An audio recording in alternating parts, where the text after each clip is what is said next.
Are we live? I think we're live. I think we are live. Hanging out, waiting for the game to start. I don't think anyone's here. That's okay. Did not make a big announcement today that I was going live. Didn't even know I'd be home to go live and found out about a day ago that I would be home to go live. So decided to go live and said, hey, let's see if anybody shows up. Either way, we're going to hang out, watch the game, and see what happens. See what happens.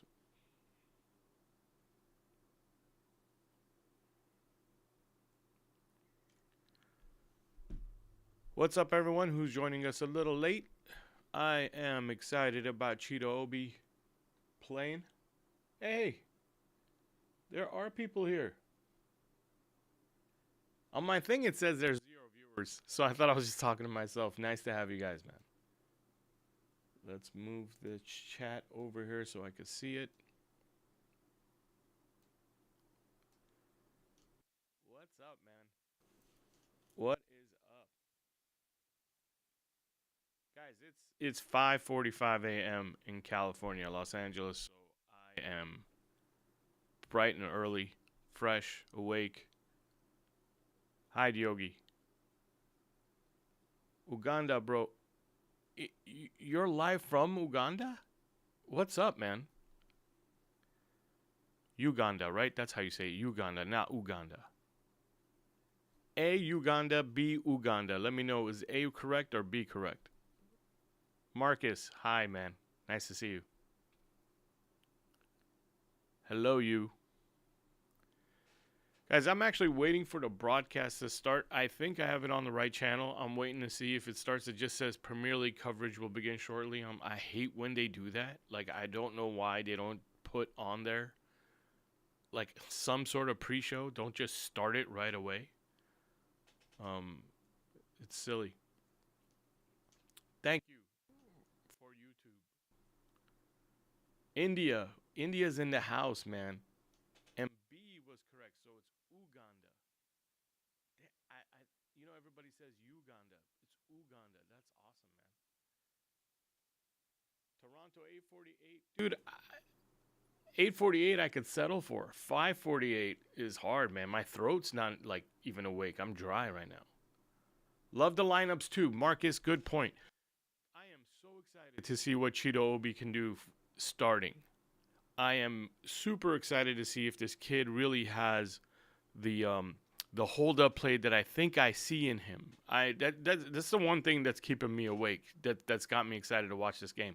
This is, let's be real. This is kind of a throwaway game. What's the lineup, says Milan? So Cheetah Obi starting. Mount is starting. You got Luke Shaw, Dorgu. The back line is basically Luke Shaw, Delict, and who's the other? Fredrickson. Fredrickson's starting. It's a pretty cool lineup, I think, in my opinion. Some people wanted to see more young players play, but I actually like this mixture of Garnacho with Cheetah Obi and Mount up front. That's pretty cool. Mainu next to Ugarte in the midfield. I kind of like. I like it. I like the mixture, and I'm curious to see it. But let's be real, it is a throwaway game. But it would be really cool if we won a throwaway game, and it's kind of like leave it to Manchester United to actually go out and play and win this game and and do a great job because it's a throwaway game.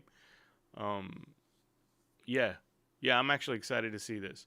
No Bruno, no Bruno. Bruno's on the bench, which is good, Milan. We need to rest him, man. We need to rest him for Thursday. You can watch the pre-show on MUTV. I have MUTV. I actually pay for MUTV.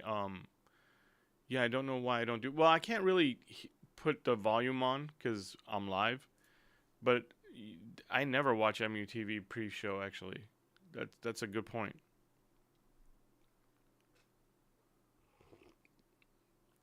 I'm really excited for Fredrickson too. I am really excited for Fredrickson too.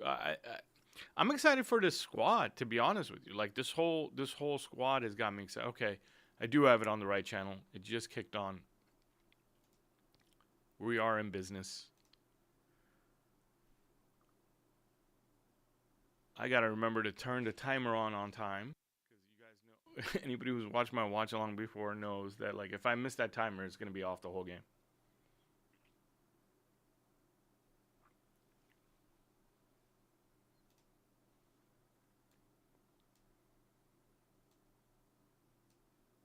Guys, if ads kick on, I'm sorry, it's not me. Like I'm trying to turn them off right now. I'm really bad at this kind of stuff, but I did just catch it that it was gonna post some ads, and I turned it off for this round. It might kick on at some point. Who's on the right wing? Right wing back. It's gonna be Dorgu on the right wing back. No, hold on. It's a good. It's a good. Yeah, it's gonna be Dorgu on the right wing back and Harry Amos on the left. It's gonna be an interesting game, man. Like I am. The lineup is cool. The lineup is cool. Be cool. What's up, man? I'm feeling a little. I am feeling better, actually. Yeah, I am feeling better. Thank you for asking.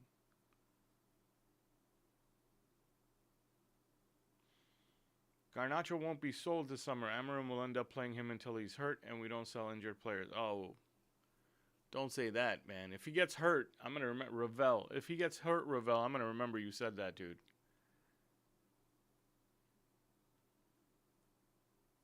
I hope he doesn't get hurt, man. That's we can't afford. I really think we need the Garnacho money. We'll talk about that later after the game. If we hang out for a little bit, which we always do, and we'll talk about it later. I really think we need the Garnacho money this summer if we're gonna do some things that I think we need to be done. I mean, the most important thing is the game this Thursday, which should be not too difficult to handle. I mean, we're up by 3 goals, and then the final, which looks like it's going to be against Spurs. And if you guys remember the last game we had against Spurs, they gave us a hard time with their physicality and their running. If it makes you feel better, I got up at 4:30 for work. Quiet sun on a film set. Have the game up on my tablet. You on my phone. Perfect Sunday. What you work you work on film sets, Marcus? What do you do? What do you do on film sets? That lineup does look kind of fun, man. Honda skirt. That's exact. What do you mean some mic issues? What do you mean by some mic issues? Like, are we not? Am I not getting through? Do I need to turn up the volume? Or is it just the stream? YouTube is just not streaming great.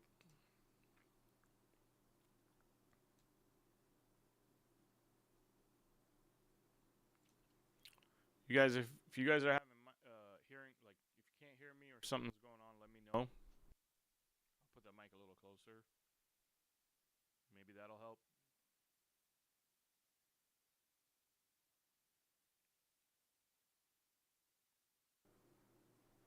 It's not audible. That's not cool. How's it now with it closer to me? Maybe it was because I was turning my face away and it wasn't that close. Why there's no sound? That is making me nervous.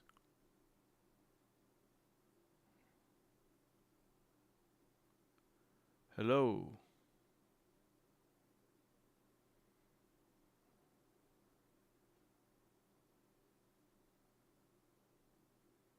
My volume cuts out. Really? I don't know what's going on. Hello, hello. Yes, hello. Hi, Corinci. Now there's sound. Now it's fine. Now it's fine. Okay. I think I need to move this controller for next time. I put the control box, like the...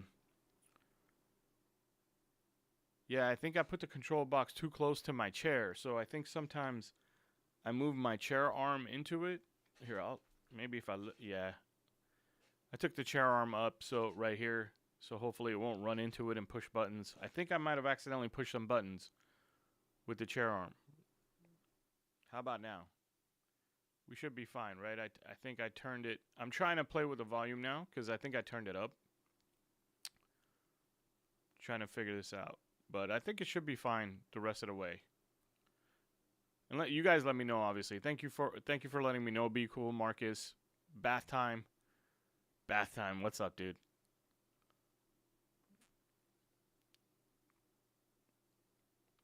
Audio's up and low at the same time. Audio's up and low at the same time. Uganda. Like I said, I think I was running the chair arm into the controller that I had velcroed underneath my table, so it's out of the way. And yeah, I don't think that was a good idea. So I think I need to move this. I've been trying to redesign this room and get it ready to the point where I can just walk in and push buttons and everything's out of the way, but also in front of me, which is weird to say, but it's exactly what I meant to say. Everything is out of the way, but still in front of me at the same time. And I think this was probably not a smart idea to put it here because I think I'm running my chair into it and it's pushing buttons. Any United fans from TN, this is the best United tactical analysis channel for me. Thank you. Thank you very much. Marcus, I actually worked in the film industry when I got out of school, man. I went to film school, and it was coaching and working on movies at the same time until I figured out what I was going to do. And then working on movies, just did it for like 6 or 7 years and burned myself out, man, with the 14-hour days. Are you guys in Toronto? Do you guys do like 14, 15-hour days on sets? Right now they're showing the lineups, by the way. And I got no one that I'm scared of on Brentford except for how do you guys say his name? Wissa? I always say Wissa. I'm making a short film at the moment. Bath time. Get with me, man. Get me on DM. I don't know how experienced you are at that. Dude, I'm from the age where we used to make short, like my first couple of short films were on film. Like I had to get film developed and edit film. Fredrickson, Delic Shaw in the back. Dorgu, Menu, Ugarte, Amas in the middle. Garnacho, Obi, Mount. Man, I'm excited. I'm excited. This is a good lineup. This is interesting, and it's going to be nice to watch. And honestly, my eye is going to be on Obi and how well he can hold up the ball. If the young man can hold up the ball, he's definitely going to be he should be our backup center forward next year. Get a new striker, and then you start thinking, like, do we even need Rasmus? With Xerxes already there, do we even need Rasmus? I know Xerxes is probably more suited to play as a 10, but if push comes to shove, Xerxes and Cunha can both play striker. Wissa. I think it's Wissa. Only one on that team that makes me a little nervous, but I'm excited to see what Fredrickson can do. Last time Fredrickson played, he played on the left side. Shaw's playing today, so he's not going to be on the left side. I got to make sure I get ready to start the timer.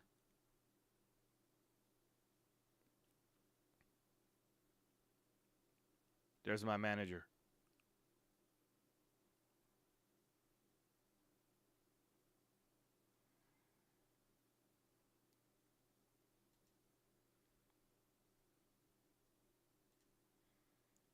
All right, timer's on.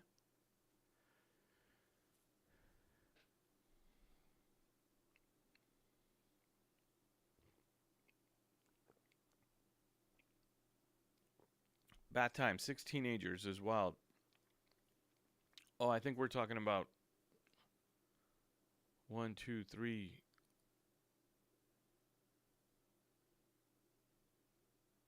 Oh, a Moss too. You're right, man. All right, Garna's running around. I know I'm probably behind you guys.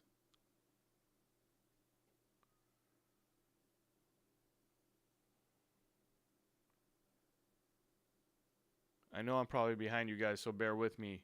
But I will be talking about the game as it goes on, and you guys might be like, what is he talking about? And because for you, it might have happened like 8 seconds ago or 10 seconds ago. Bayindir comes out, which I like to see. I like to see goalkeepers come out and be aggressive. I hate when they just sit back and wait for the defenders to clean everything up. Fredrickson looks pretty composed, dude. Fredrickson surprised me last game, but obviously now I'm just not surprised because I'm like, he's actually good. Dorgu with the bad passing is something that needs to be cleaned up. Um,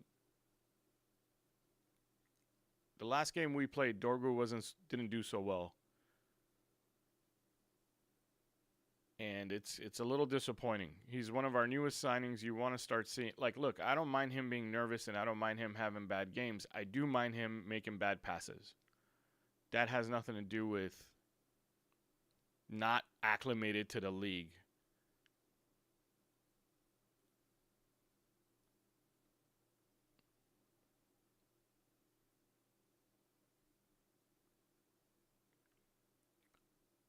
It helps if we pause the game for like 10 seconds. Sean says it helps if you guys pause the game so you guys could be at the same time as mine. Unless that annoys you, then don't do it.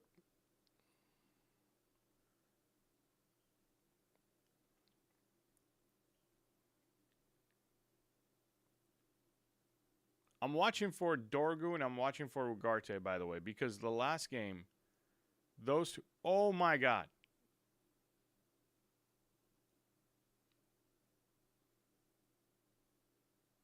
The last game, Ugarte and Dorgu started like, let's be real, they started like crap for the first 15, 20 minutes. And I mean, legit, really bad. Not just kind of bad. What are you doing, Shaw? What was Shaw thinking? Like,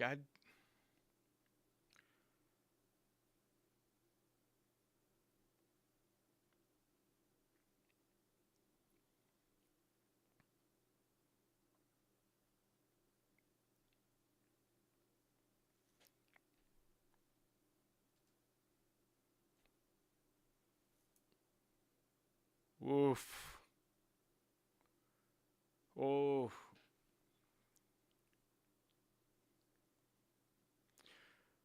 Ravel says Garna on the left. It's either going to be a brace or 7 block shots, no in between. And he's kind of right. Definitely no Garna's going to take his shots. There's going to be at least 7 of them.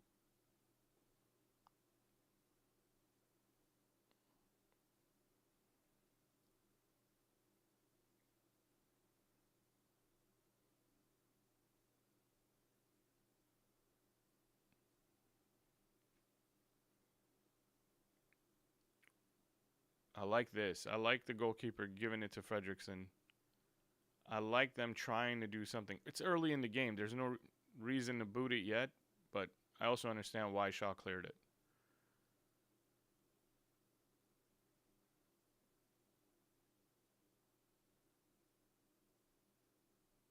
All right, Amos, show me something.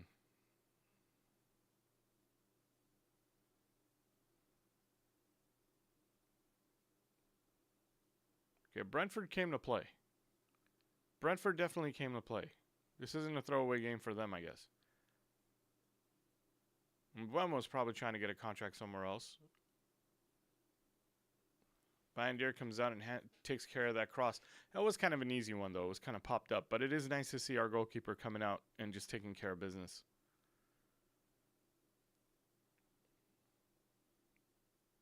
Shaw will be gone in the summer if he stays fit, in my opinion. I don't know, man. I don't know how many teams would be willing to invest in someone who so easily could be out for the season. Nice look, but Garnacho's trying to do a little too much and dribbling into it like nowhere.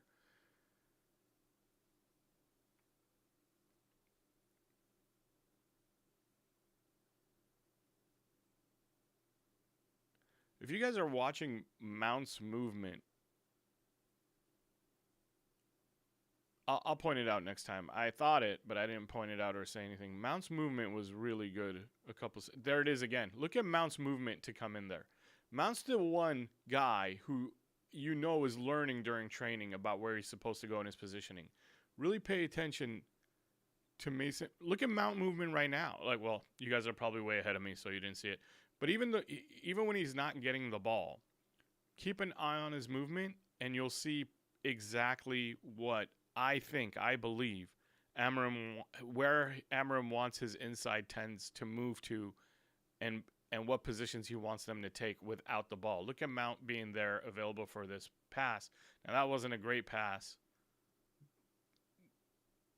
Look at his movement now too, and he stops, and then Cheeto and him just take up the same space, which isn't great.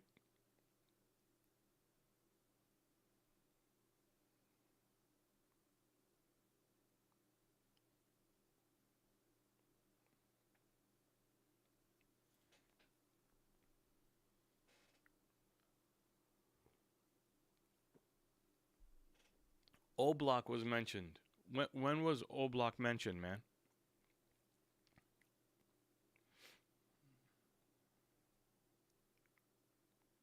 That's true, Marcus. Everyone who's ever managed Mason Mount, first of all, everyone who's ever managed Mason Mount have played him. If Mount's fit, he's on the field.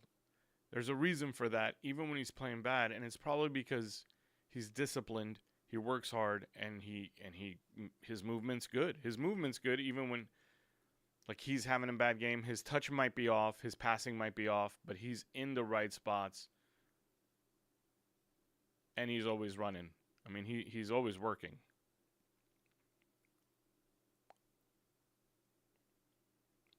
I think the biggest problem with Mount is they give him the number 7.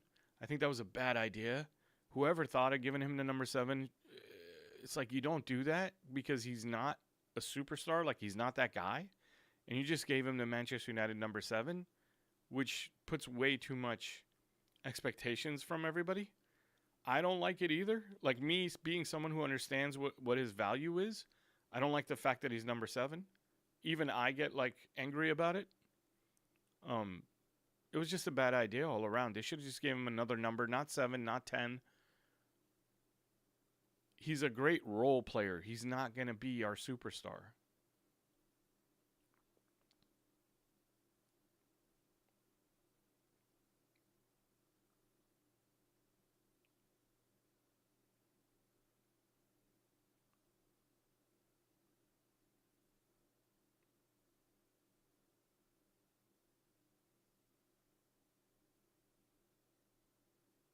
All right, so if you've watched the first, what is this, 9 minutes of the, come on, Obi.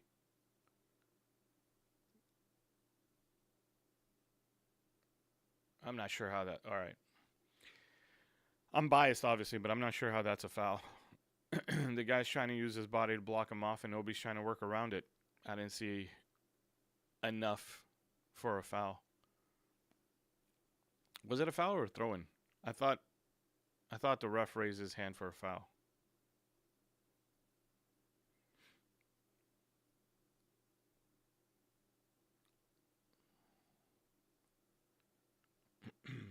People thought Garnacho should have gotten it. I think that would have been a mistake too. Yeah, definitely.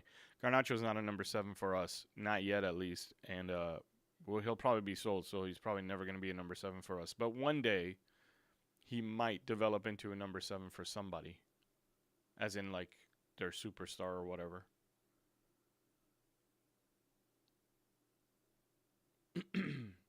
So far, we're not playing that bad, but we can't seem to get the ball in their third. There's Tommy Tickles.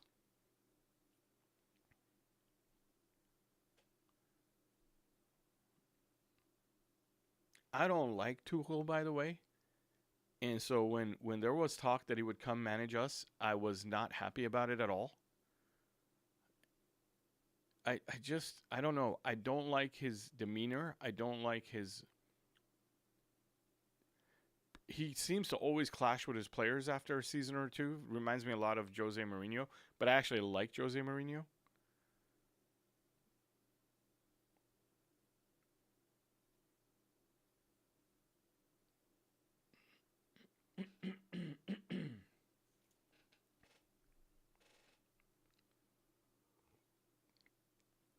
So far, they've definitely had the ball in our third way more than we have. I don't even think we've ever been in their third yet.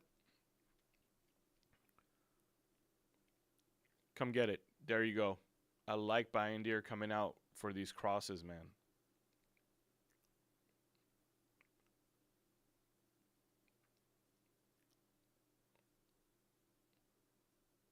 Don't touch that.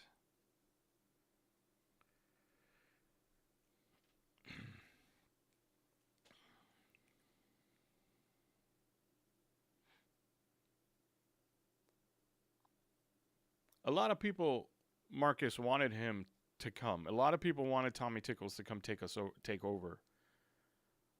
Uh, I guess we were desperate for a winning coach, whatever, but I think we needed something fresh. So, Bayern Deer coming out for these crosses is very refreshing to see. Okay, Garna.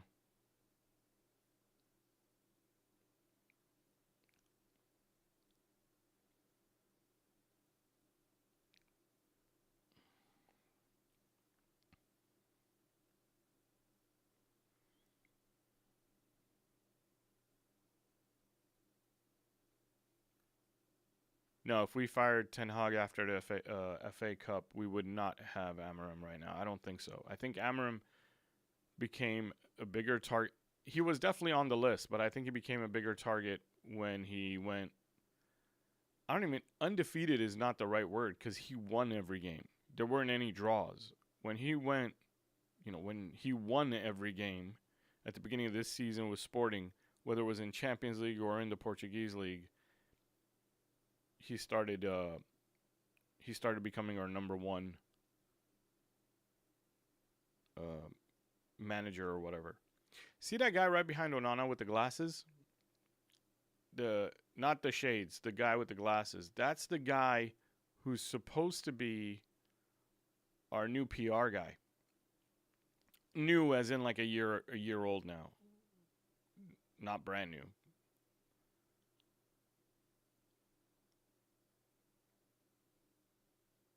But I haven't noticed much difference in our PR. And like in the stories that come out and the way the stories come out and how information is being leaked and stuff like that. I haven't noticed much difference. Oh, Mount and his movement. Just like I said, man, Mount and his movement. And by the way, if Garnacho turns provider, he actually does a decent job. Whenever Garnacho turns provider, he does a fantastic job. Mount and his movement, we get the goal. This is exactly how easy these games should be, or at least these chances should come. They should come. If you guys have watched my old videos when I talk about Sporting and how they create their chances, a lot of goals that Sporting used to score were literally within like 3 or 4 yards of the goal. This chance comes from Garnacho playing a 1-2 and then providing that chance and Mount being in the right place at the right time, just like what I wish Rasmus would do, and taps it in from 7 yards out. From 7 yards out, we should be scoring a lot more goals from 6 and 7 yards out. This is a great job. Like the 1-2 up the sideline into zone 16, and then the ground cross from Garnacho with his left foot. We need more of this. We need more people who provide this kind of play. This is fantastic. Fantastic.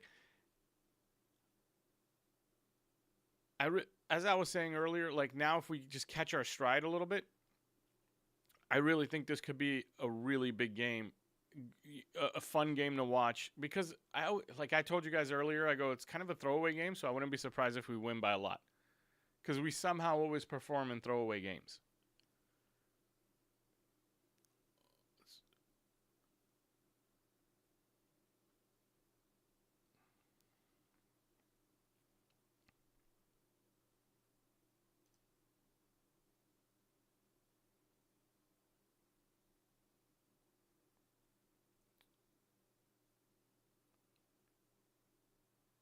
I understand, Marcus. I understand why you're saying this is the first Ruben Amorim goal. It's definitely in the first 3, but I think we've done it once or twice before. But yes, I mean it's still still a very rare thing to see. Yes. Look at Bayern coming out for another cross. Like, so refreshing to see a goalkeeper who's challenging the crosses instead of waiting to make a save.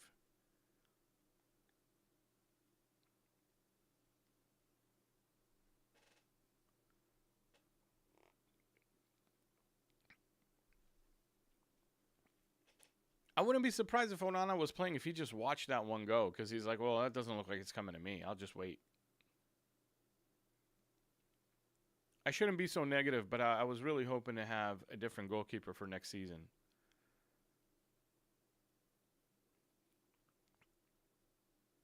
First touch pass to Mainu, give and go, perfect ball to the box. Yeah, Ravel. It was a great play, and all of it, like Marcus was saying, all of it was something that was drawn up by Ruben Amorim. And it really was.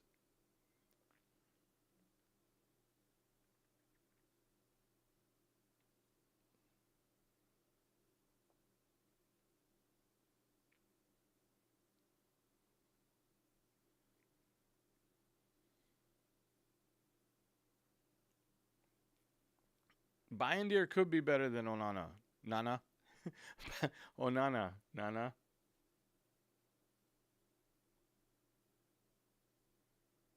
What is Frank Thomas? Frank Thomas does deserve a better club than Brentford.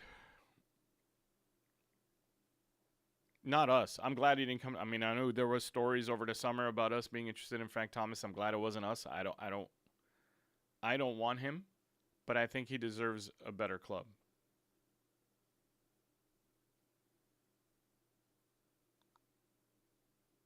Is it Thomas? It's Thomas Frank, isn't it?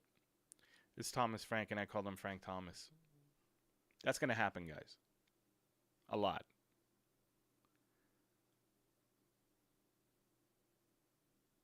Amas, go, go, go.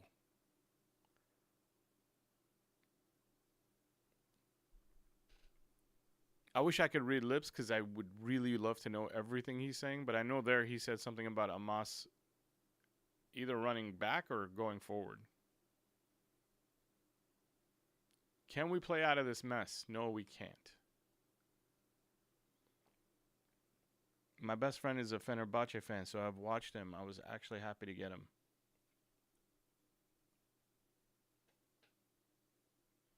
Who are we talking about? Oh, Fenerbahce. You're talking about the goalkeeper. You're talking about Bayender. Bayender. Bayender's, how do I put it? He's a good number 2. That's how I'll put it, for a big team. He'd be a solid goalkeeper for a smaller team. But for us, I think he's a good number 2. I don't think he's good enough to be the number 1.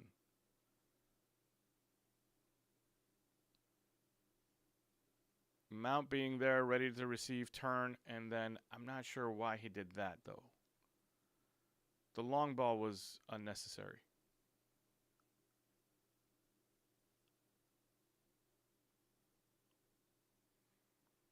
It's good to see Delict back. Mount playing in those little pockets is something we need to see more often. We need Mount healthy for the final, for the Europa League final. Ugarte is doing all right. I don't think Ugarte is doing as bad as he did, the first 20 minutes of the last game. Ugarte is doing all right, but then again, I haven't seen him touch the ball that often, and all his mistakes came from passing in the last game. And I think they're just they're passing around him, and now they just gave him the ball. But he's got a lot of space. I think he's got a lot more space than he did in the last game's first 20 minutes. And when Ugarte has space, he's not bad, but when he doesn't have space is what I worry about.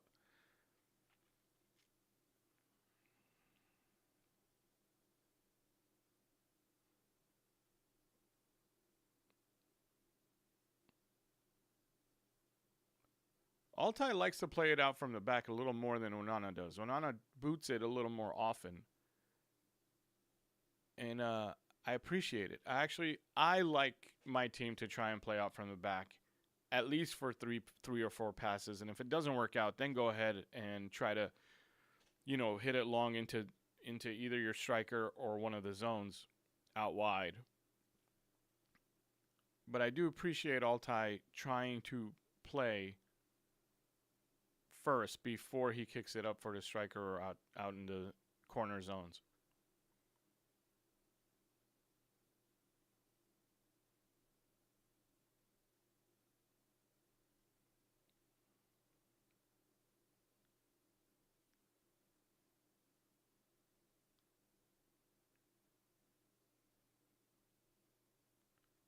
Without Onana, Harry, and Bruno on, we seem to be passing quicker. I'm not going to... Look, Onana, I agree with you, but I'm not going to...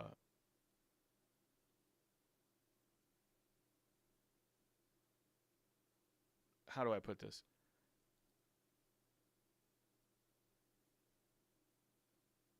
We are passing quicker, but I'm not going to say it's because Bruno and Harry aren't playing.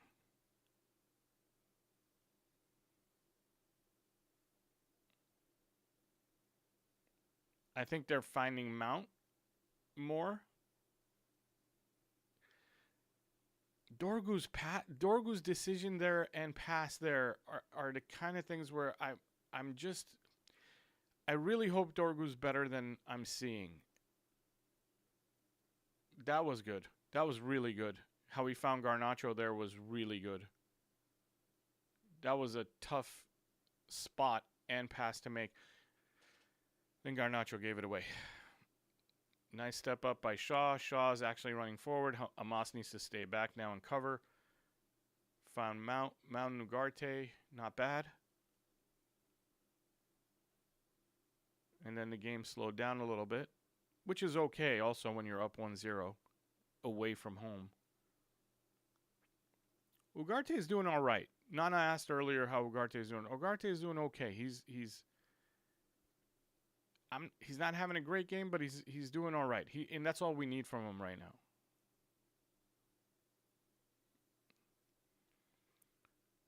So right here, you're sucking 5 Brentford players into your own half. This needs to... This is a little bit more complicated to talk about, but the way Sporting used to do it is when they couldn't find something, they would pass it backwards slowly, just like we did, and start to invite the Brentford players to come and press. And then as soon as Brentford has 5 or 6 players in your half, then you trigger 2 or 3 runs, 2 or 3 quick passes, and you make a fake transitional play out of it, meaning there was no transition, but you now have built your own press breaking counterattack, if you will. And that's something we haven't done yet as a team that Sporting used to do really well under Amorim. I think Dorgu is better on the right. I think Dorgu maybe a little more disciplined on the right. I can see that because he's not making a lot of runs into the opponent's third. He's staying back a little bit more to help him build up. But I think Dorgu's passing is worrying to me. Our wingbacks need to be some of our best creators in this system. You can't be a great creator if you're picking the wrong pass or you're making bad passes. Like your pass has to be in your teammate's stride. Fredrickson, nice job, kid. Nice job, kid. And Ugarte giving him applause there. And the fans even giving him applause there. This kid is good, man. This kid is good. Aiden Heaven's good. It's nice to see that we have kids in the center back roles that can actually do something. And that we won't be having to spend millions and millions trying to get a bunch of center backs in. Because we really need to spend all the money we have in the attacking third.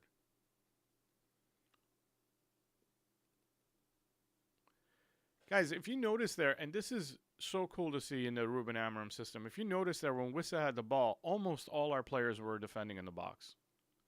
Other than Obi, every one of our players was in there. We've become so disciplined under this manager. And it's just really nice to see. I really think that there's a bright future ahead if we make the right transfers.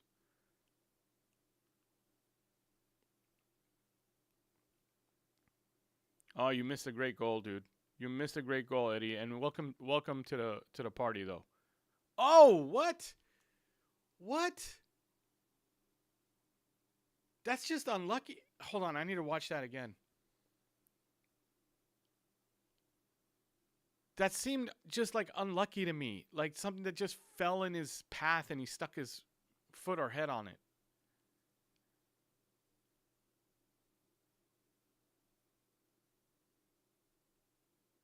Show it again. The long throw, ball in the air. He just touches it and then it comes off Luke Shaw's chest from like 5 yards out. The goalkeeper can't do anything about it because he's going the other way.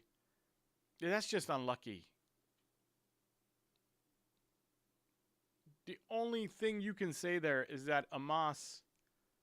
The only thing you can say there is that Amos didn't win the duel. How's this? I increased the volume a little bit. Does that work?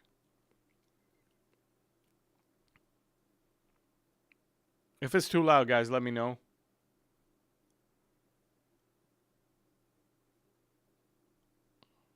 We're pressing, which I like to see after you give up a goal. I like Garnacho there.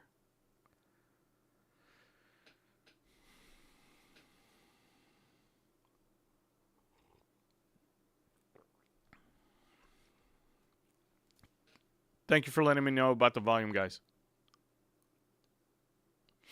Fredrickson. Cheeto, I need to see a little bit more from this half. Like, the thing with Cheeto right now is that, as I was saying about Mount's movement earlier, Mount's movement. Oh, man, Mount. Cheeto.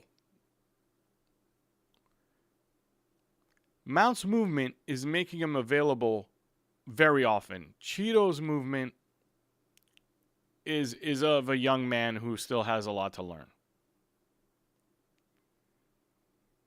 He's making actually good. Let me put it this way. What I'm noticing is that Cheeto's actually running into the right spots, but he gets there 2 seconds or a second too late to receive a pass, which is basically like he's still playing academy football timing, if you will. He needs to get there 2 seconds earlier for the big boy league.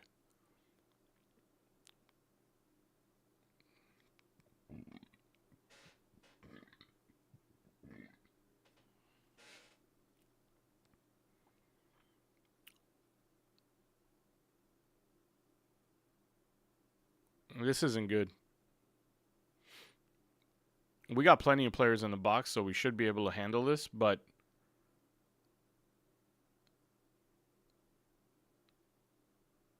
that's a foul. Your scoreboard is still 0-0. Oh, thanks for letting me know, man. Let me change that. Hopefully I don't miss something.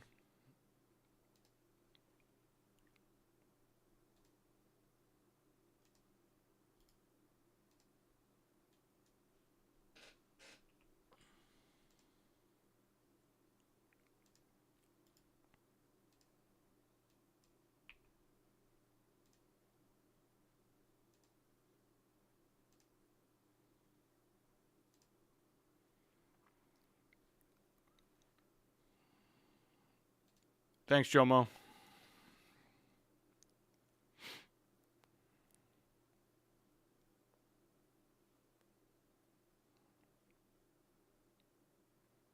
Yeah, see, the only thing if you're going to criticize something on that goal, the only thing you can criticize is that Harry Moss didn't win that duel, but that's not preventable sometimes, especially when you have one of your small guys against one of their big guys. So it's just unlucky.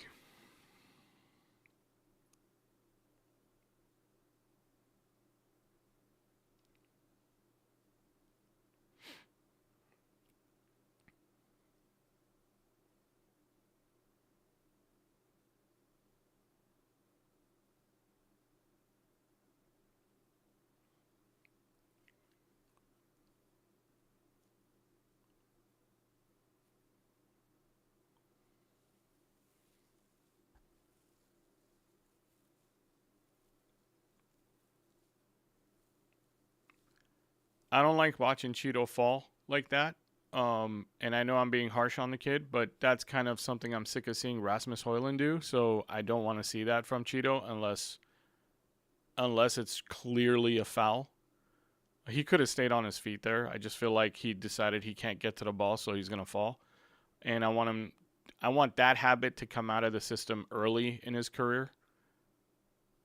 Uh, Again, that's not me saying anything too negative about the kid. That's just me making an observation. I actually like Cheeto. Uh, I just think he has a lot to learn.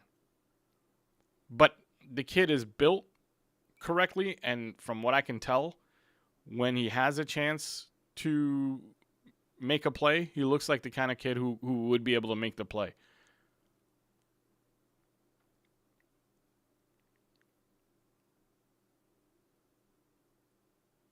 Who is on the floor raising their hand? Is that Luke Shaw or is that Delict? Oh my God. Oh my God. This is, as soon as I figured out it was Delict, the cross became dangerous. As soon as I figured out Delict's on the floor, all our other center backs are too small to deal with crosses. This is,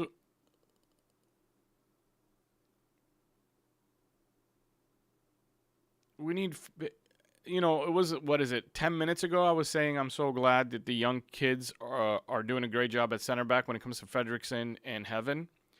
But the truth is, we do need big center backs. We do need, look how small we are right now on this replay. Look how small we are in the box. Fredrickson's our biggest one, and he's a young kid who's kind of skinny and isn't built yet. He's not built wide. He could be tall, but he's not wide, right? Like, and he's not as tall as Lenny Yoro.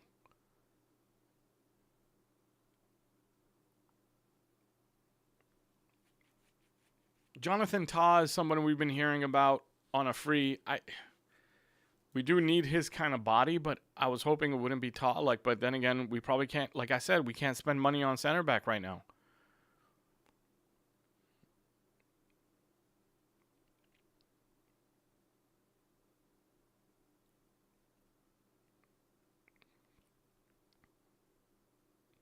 That's 2 goals we got scored against after aerial duels. That's how the data team who's looking at this, analyzing the data, that's what they would be looking at. They would be looking at how do we get scored against, where are we weak, and the 2 goals we got scored against are off aerial duels, not off like a string of passes that create a chance. And this is why we have issues with physicality in our team, in our squad. And now you got Delict re-injured.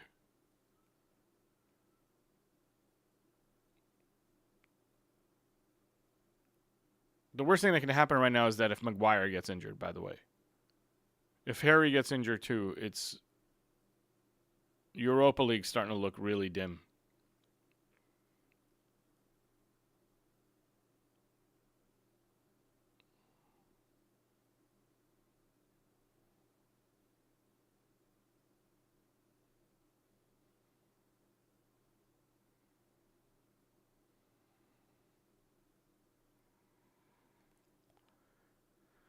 Anthony Taylor's not my favorite ref, so I totally understand where you guys are coming from. Do I think Dorgu can be a good player for Manchester United? I don't know.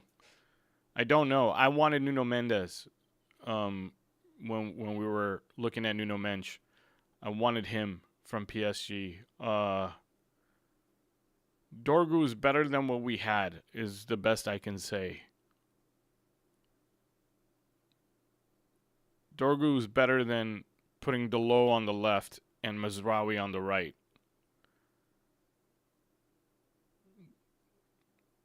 So, I don't know. We got better, but is he... I mean, Harry Amas has shown me a little bit where I'm like, wait a minute, is Harry Amas better than Dorgu? I haven't noticed Harry Amas make a mistake today, and I've already noticed Dorgu make a couple of mistakes. That should answer your question.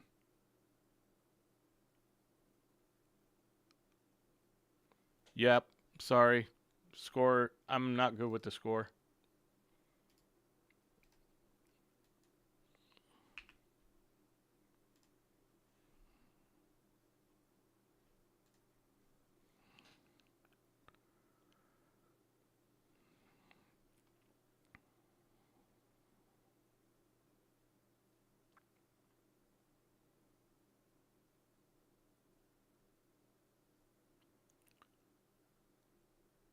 Marcus, I just read your chat. I thought we brought in new guys. And I might be wrong because I'm not convinced that I know. But I thought I read somewhere that we brought in new guys for the medical department and for the physical, like the fitness department. But maybe I'm wrong. I'm probably wrong, and you're probably right. But that's not great. We need a brand new fitness department, and if we haven't brought in better. But then again, like I was gonna say about the medical department and the fitness department, if we keep recruiting players with injury history, like De Ligt has an injury history, and we still bought him.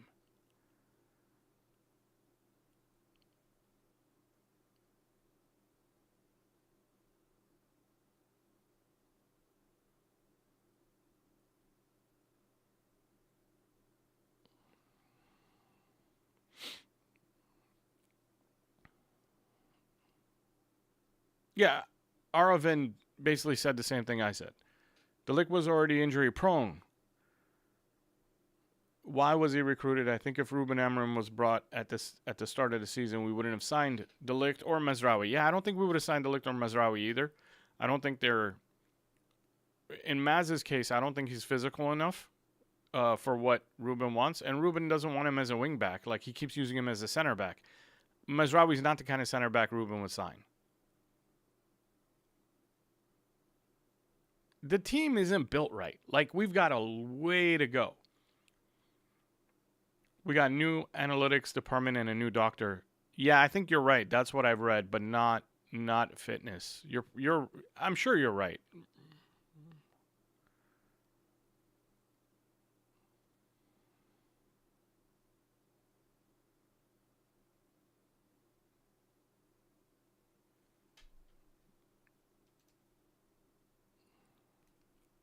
Guys, I just caught the thing that said ads were coming up and I skipped it again. If ads do pop up because I'm watching a game and I miss it, I'm sorry, man. Just bear with me and skip the ads.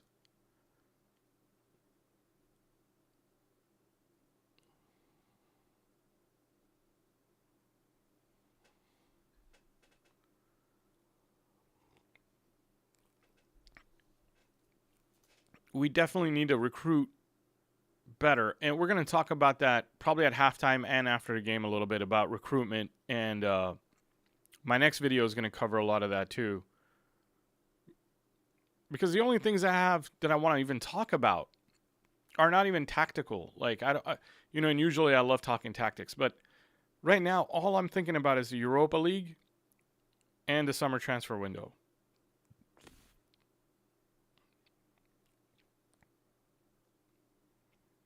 We're getting swarmed by 4 of their players.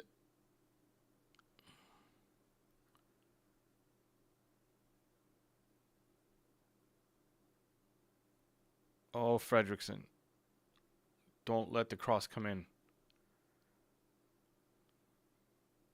Nice save.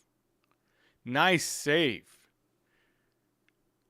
That was horrible from Garnacho. You're facing where you want to pass. You should see the trouble coming that's trying to nick the ball from Mainu. And you either pass to the other foot of Mainu, where the trouble was coming to the right side. You need to pass that off to the left side. That was just bad from Garnacho. And little things like that is what I noticed that is why I say the quality in our squad is not there. Because you should be able to sniff that and notice that. Like, okay, this guy's trying to come and intercept this pass from the from Garnacho's right, Mainu's left. And he needs to lay the ball off to the other side where there was no trouble. Or decide not to pass and touch it to the left yourself. Just make one touch to the left and create some space for yourself. This is not good. This is not good. Anytime a ball's in the air in our box right now, I'm stressed. Even though we have 10 people in the box. We need to get out of this half right now. Like, we're playing like since the second goal, we've been playing like crap. We keep getting trapped in the middle of the field and giving the ball away. And these are things where, yes, the manager can think about, like, how do I get more people in and around where the ball is going to be so that my players have more options. Yes, the manager can do that, but it's also about if they move the ball quickly, he doesn't have to do that, because you only get trapped if the ball's not moving fast enough and the other team can build. Because if they're trapping you with 4, that means there's a bunch of space somewhere else, right? You can't have 4 people in one space and not give up space somewhere else. And we're just not finding the open space. This is worrisome right now. Like this cross into an aerial duel in our box. If they kick it away from Harry Maguire, they basically have a good chance of winning this header.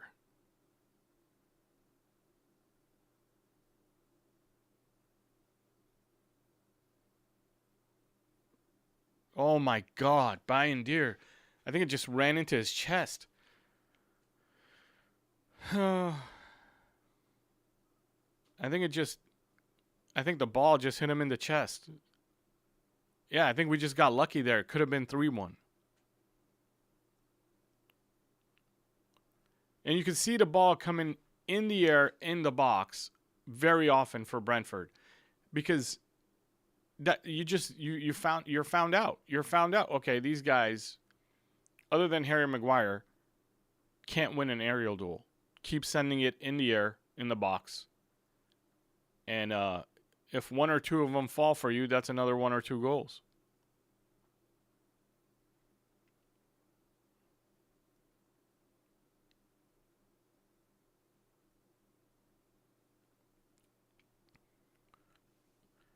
Arvin said it's shocking to have such a poor recruiting department for a club as massive as Manchester United. What are they analyzing? I don't know. Dude, here's the thing that scares me. We just hired like the Formula 1 Mercedes lead analytics kid, or I call him kid because he looks young. He's not that young. Oh man.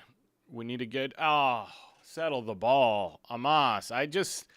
5 minutes ago, I said I haven't seen you do anything wrong. That was not a hard ball to settle. It was in the air for a while. You knew it was coming.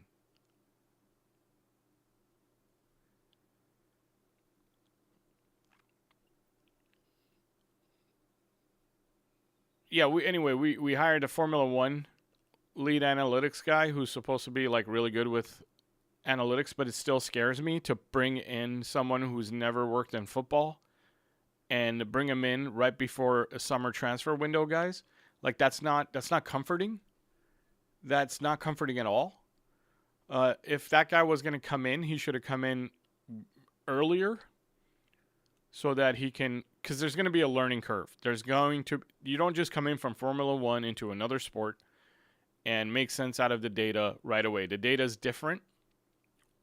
How the data is interpreted is going to be something that takes time. I just got done. Well, I didn't get done. I'm almost done reading a book that's entitled How to Win the Premier League. And it's all about data analytics and how many mistakes these guys made. And the guy who wrote it was a part of the Liverpool data team. And he talks about all the mistakes they made in interpreting data and then having to reshift their thought process to interpret the data a little bit differently and look at other data and blah, blah, blah. It took them a while to crack the code to figure out how to recruit and how to look at data. And obviously, they're not going to share that information with rivals like Manchester United, right? So it's going to take this Formula One guy some time to figure out what data is, how to interpret data, what data is useful. And then also, if you think about it, if he's going to be learning from his co-workers, the people we already have at United who do our data work, well, they've already proven they're not that great at it, or else we'd be recruiting a lot better. So we're bringing in a Formula One guy who's never worked in football, and he's going to be learning or working with other guys who haven't done their job that great in the first place. So yeah, that worries me, guys. And it really does come down to what Sir Jim said a couple of weeks ago, or maybe a month ago now, is that we're going to have to rely on Jason Wilcox's eyes. By the way, this last 10 seconds has been really good. The way we kept the ball. And you can see Mount's movement out wide to... Oh, my God. That was a fantastic play that Garnacho whiffed. That was a fantastic play. Everything we did there, Mount's movement there, working out wide, and then the cut back to Garnacho, who whiffs. This is good, too.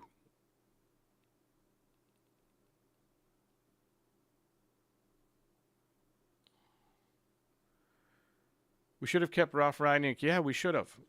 I think the team would have looked so different now if we did not give Erik ten Hag a veto on transfers and kept Ralph as our sporting director. It would have been his signings instead of Erik ten Hag's. We would have a completely different squad.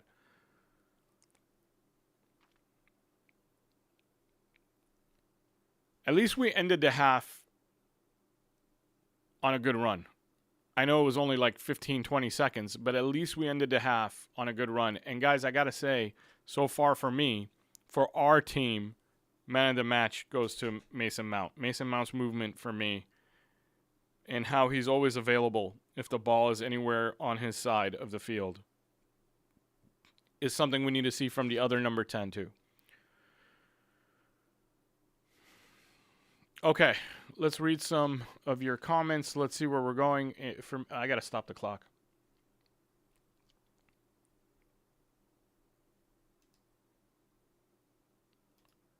I wish I knew how to...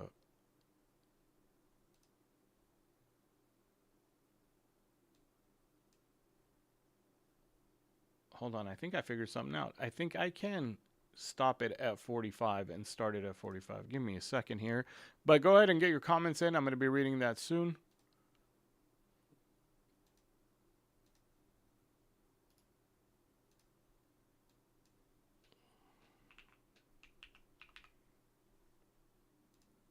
Hey, look at that. I figured out how to start it from 45. That's awesome.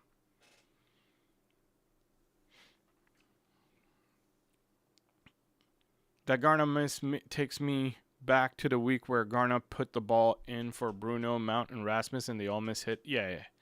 Some days our attackers are so shit. Been good to see Mount look comfortable. What a joke. Play to the whistle, and Dorgu needs smelling salts to wake up. Dude, Dorgu is worrying, dude. It's the only signing we made in This is... Okay, let's do that. Let's start talking, because I was going to wait until after the game to get in on this, but let's do it right now, and you guys can tell me what's up, if you agree or not. But I don't like this striker talk, so here's what I mean. Let me explain. Can we all agree that Dorgu hasn't had the best start in our team? Look, this isn't me not backing a player. I don't want to hear that kind of BS, okay? This is me just being real. Dorgu hasn't had the best start to our to life as a Manchester United player. Let's just be real. So we could have got Nuno Mensch, and we didn't. We could have got Nuno Mensch, and I think he would have had a better start, and he would have been better for us, period. And that's just reality. And I fear that we're going to make mistakes. Ugarte, like him. Do I like him? Yes, I like Ugarte. This isn't me saying negative things about, well, I guess it's going to come off negative, but Ugarte is very useful, and he's better than what we had. But we could have signed Joao Neves, and we chose to go the cheaper route and save another 10 million or whatever, which 10 million, guys, in the grand scheme of things, is 2 million a year. 2 million euros a year, because you're not paying for it up front. So we chose to save 2 million euros a year, and we got Ugarte, who's fantastic, but Joao Neves would have probably been better. Why do I say that? Who is the 90% of the time, who's the first player that Ruben Amorim substitutes? Manuel Ugarte. He keeps Casemiro on because he knows he can get effective playing from Casemiro on both sides of the ball, with and without possession. But he takes Ugarte out really often. And I'm not trying to piss anybody off here, and I'm not trying to have an agenda. I didn't take him out. It's Ruben Amorim who takes him out of most games as the first substitute. So I don't want to hear I have an agenda or any of that shit that I hear from these young guys who come in the comments. This is not how this works. You just watch the game and that's what happens. Patrick Dorgu, we could have got Nuno Mensch. We wanted to save 10 million euros or 20 million euros, so we went and got Patrick Dorgu. And now he's somewhat struggling. He's better than what we had. We're always getting better than what we had. I get that. I fear the same thing is going to happen with our strike force if we go and get Liam Delap. Is Liam Delap better than what we have? Maybe, probably. I don't know. He's been pretty bad the last 10 games. I'm trying to make another Liam Delap video that's not, say, as negative as the last Liam Delap video I made where I broke down how his hold-up play wasn't that great. And now every game I watch of Ipswich, I'm like, he's not even playing good, and I don't want to make another video saying negative things about Liam Delap because people are going to call me out and say I have an agenda, and I'm like, forget it. I already made that video. I don't want to make that again. I was hoping to go, okay, there's something I see here that actually can work. I don't see it. I don't see it. He's better than what we have, yes, because what we have right now is out of confidence. Rasmus has zero confidence. Rasmus isn't as bad as he's playing this season. Just like Marcus Rashford, some seasons you're like, he's not this bad. But that's where Rasmus is when it comes to confidence, like way down. Out of confidence. But Liam Delap isn't that much better than Rasmus on average or at his best. And it scares me. It scares me because it's like every transfer window we're going for like, well, who can we get for 10 million cheaper than the guy who actually can come in and is more of a sure thing? There's no such thing as a sure thing. There's no such thing as a sure thing, but there is such thing as a higher percentage of being a sure thing. Does that make sense? Like there's a better chance. There's a lot of comments coming in as I'm saying this, so I'm pretty sure some of you guys don't like what I'm saying, maybe. I don't know. Let's find out. Scrolling back, I think we held back on January signings to spend more in the summer. Sure, we could have held back in January signings, but that doesn't mean we got to go get the cheaper option, right? Like if Nuno Mensch was available for 10 million more, then we should have got Nuno Mensch. Amos is a kid, but he's being awful, way worse than Dorgu. All the danger comes from his side. First goal, he loses the sense of the ball and gets late to the duel. Several other chances were on his side. Look, I get being like that, but you're not going to win every aerial duel. I just think that one was a little bit unlucky, and I'm not even standing up for Amos because, again, I don't think Amos is our number one or good enough to be our number one. So be cool. I get what you're saying. I don't think we have a Premier League winning number one left wing back in our squad, or Premier League challenging number one left wing back in our squad. We just don't have that. Amos and Dorgu so bad when being pressured. Yeah, they're not that great. Ruben sold Ugarte once already. Yeah, exactly. And we went and helped PSG fund a transfer to Joao Neves. That's the way I look at it. I would have paid the 10 million extra, but now I'm sounding like I'm just bashing on our players, but it's just I was just making an example of how we end up going after the cheap option in the transfer window instead of getting the right option, the one that is more guaranteed to hit the ground running And right now, we might do that again when it comes to the striker, and that's fucking worrisome. I don't mean to curse, sorry. That's really worrisome. When you have Gyökeres sitting right there, and you're talking about Liam Delap. Are you kidding me? Liam Delap? Liam Delap's nobody, guys. He's nobody. Like, literally, he's no one. He's not someone who, Liam Delap's going to come in and score 25 goals for us. No, he's not. No, he's not. I'm telling you right now, he's not. Is he better than the way Rasmus playing this year? Yeah. Yeah, but who's not? How many strikers in the league aren't having a better season than Rasmus is having this year? But Rasmus isn't this bad either. Rasmus is not as bad as he's playing this season. I don't know what's going on with his confidence. I don't know what's going on in him internally and in his head and all the bad press. And the kid reads too much social media. Like, it's obvious he reads too much social media. And he needs to stay off it because it's affecting him in the head. The team didn't have leadership, and when they faced difficulties, the team crumbled. That's actually a good point, and Be Cool just said, because the one thing that I think that we also lack is leadership, and you're not going to get that from Liam Delap.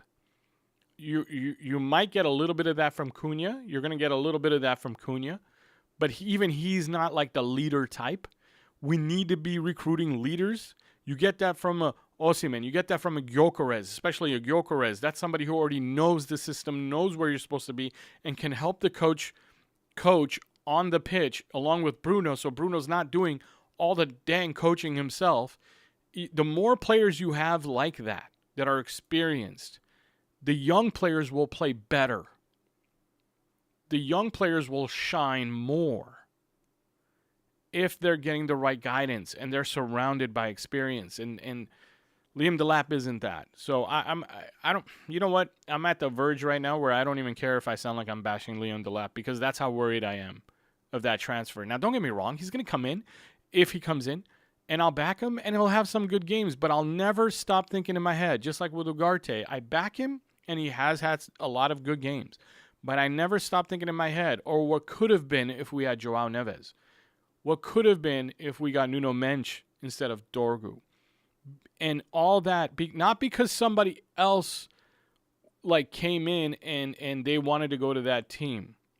It's a different story if you're talking about like circa, I don't know what, back in the day when if we wanted Neymar and he went to Barcelona, right? Or when we wanted Ronaldinho. In real life, we wanted Ronaldinho when he was playing at PSG and he ended up going to Barcelona. Well, that's not because of money. That's because Ronaldinho wanted to go to Barcelona. It didn't matter to him. The money didn't really matter, and the cost that it cost them to pay for him didn't matter. That's a different story. But we're talking about us not going after a player because we're deciding to go after the cheaper option. Not because the player is saying, oh, I want to go to that club, and not because the team is charging us Manchester United tax. Like, these players moved to other clubs for the same price that we were being quoted.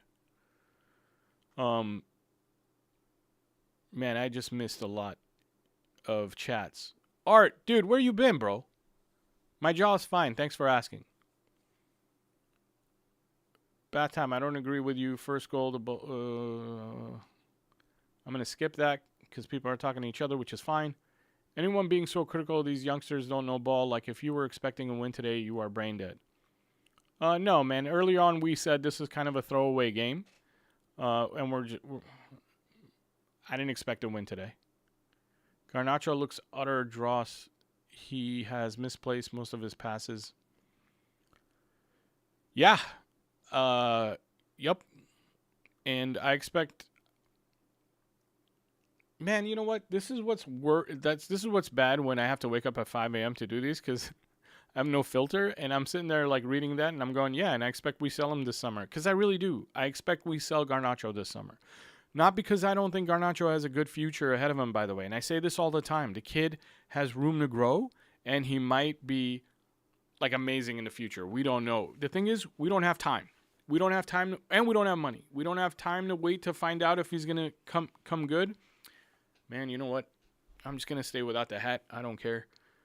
But we need the money, and we need to sell. Agreed, we need experienced players. Yes, Red Vision, we do. Rasmus had a good game Thursday, open a lot of space. He actually did have a good game Thursday. And that's what I mean by, like, Liam Delap's not that much better than Rasmus. But also, let's not forget and let's remember, this is Rasmus' worst season probably ever as a professional footballer. So, if Liam Delap has his worst season ever as a professional footballer, how much is it going to be? I predict it would look just like Rasmus' season right now. I don't think Liam Delap is like such a huge step up from Rasmus. Maybe it's a step up. It's just not a huge step up.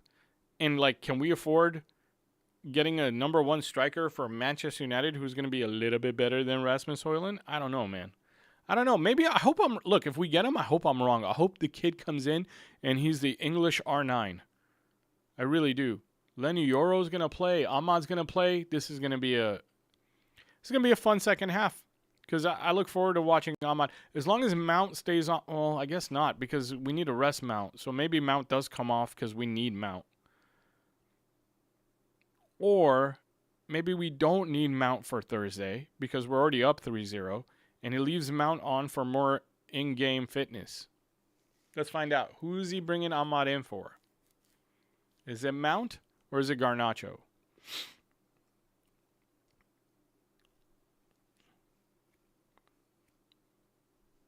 Who's he bringing Ahmad in for? I still don't know. Man, I wasn't done talking for the halftime. Keep preaching, Simix. Thank you, Red Vision. Mount is still on. Nice. This is going to be fun to watch. Where the hell is Ahmad?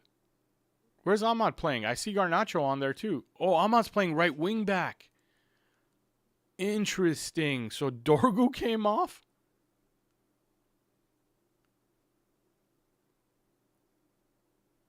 Dorgu and Luke Shaw came off. We got more height now with Lenny Yoro and Maguire, which is, I mean, that's a manager who's smart and goes, okay, these guys want to keep crossing the ball in the air into our box, and that's where we're losing our duels. Let's get more height in. I mean, simple.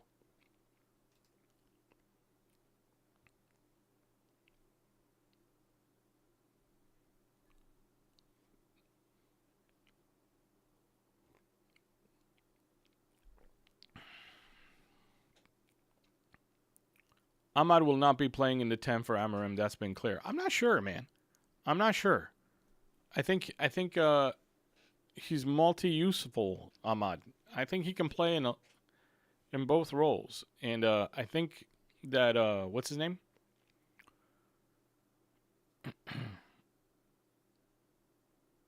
I don't think Amarim is opposed to having players who can play multiple roles, and he will play them in multiple roles, as he's done with Menu. Today, Menu's playing alongside Ugarte.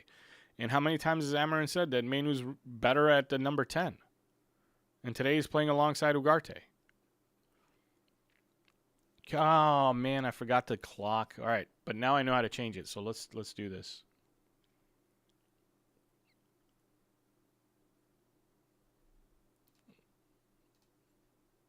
I'll start it first and then change the time on it.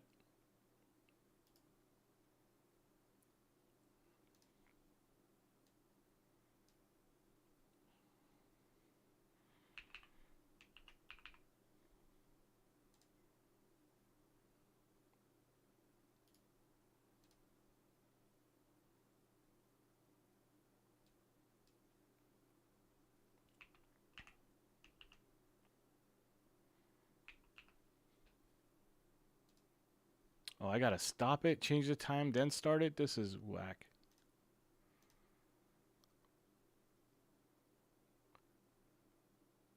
I hope I don't miss anything in the game.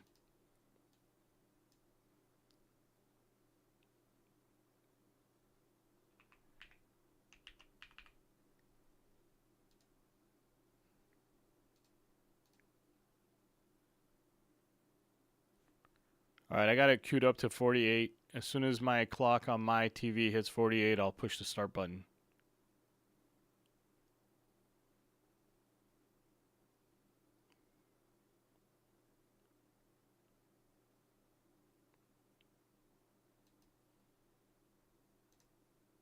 Oh, it went back to 50. I don't get that. I'm just going to pause it at 50 or whatever. And then I'll push start when my clock gets to 50:26, guys.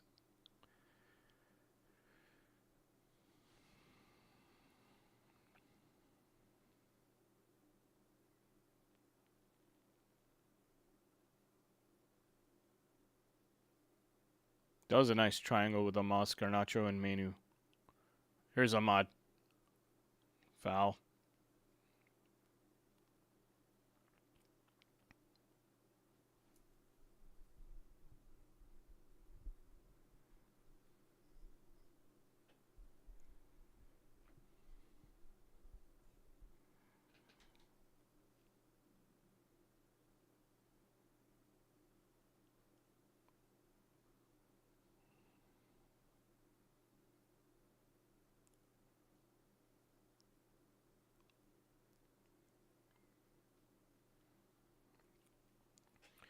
I don't like Menu in the 8. I think he's too slow. I agree. Obi's not Riffy. I think he meant ready. Our front three are all academy players.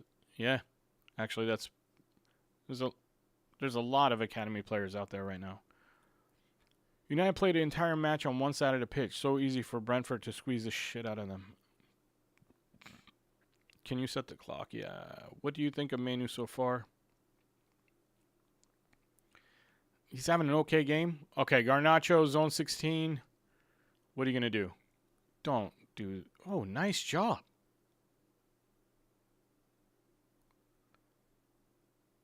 Tried it with his left and weak with his right, too. I still like his movement. That's not me talking trash. I like Mount. I like where he's ending up. Look at this curved run in when he figures out what's happening. I mean, his positioning is exactly where he's supposed to be. 50:26. Coming up close to starting this thing.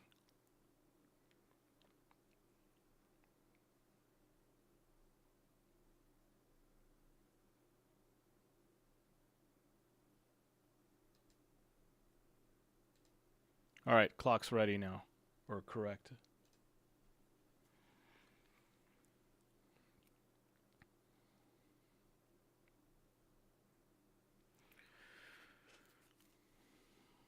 All right, what's going on in the chat? Our front three, Obi's not ready.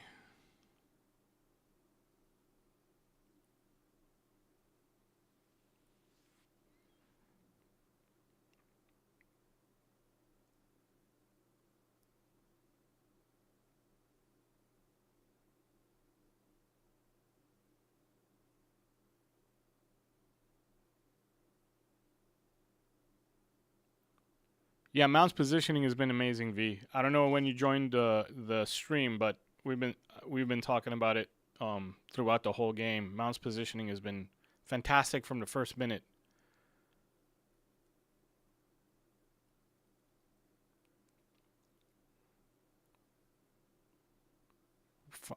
Why? See, like Ugarte was... There he is. I was going to say, Ugarte was available for that pass, and Euro decided to go back to the goalkeeper. Which I'm not like I'm curious to know Euro's mentality there, as in, like, did he do that because he doesn't trust Ugarte, or did he do that because he didn't feel like he trusted himself to get that ball into that space for Ugarte?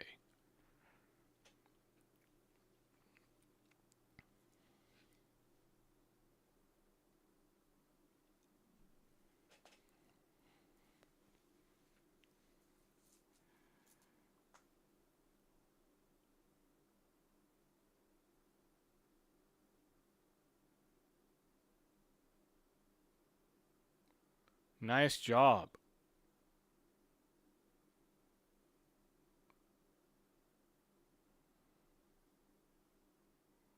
Fantastic build up there. Don't run. Yep, bring it back. You need to get it back to the center. These are the little areas where we trap ourselves, where Bruno Fernandes comes in super useful in those areas. This is when you notice, like, Bruno's missing.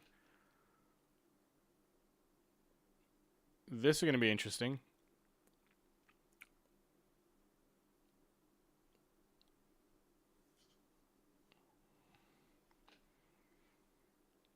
I don't mind what I just saw there, by the way. Ahmad taking him on, getting all the way to the end line. This is exactly what Ruben would want. He wants his players to get to the end line whenever possible and then cut it back.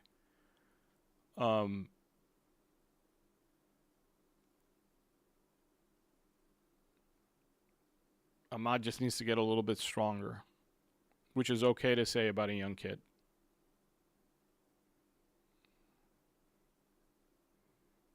Good press. Good press from the whole squad there. We should get this ball back. There it is. There we go.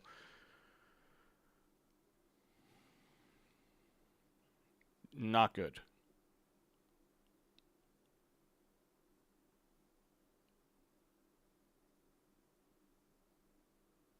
Oh, nice. Cheeto or Mount. Mount looks good. Mount looks good. The pass was bad.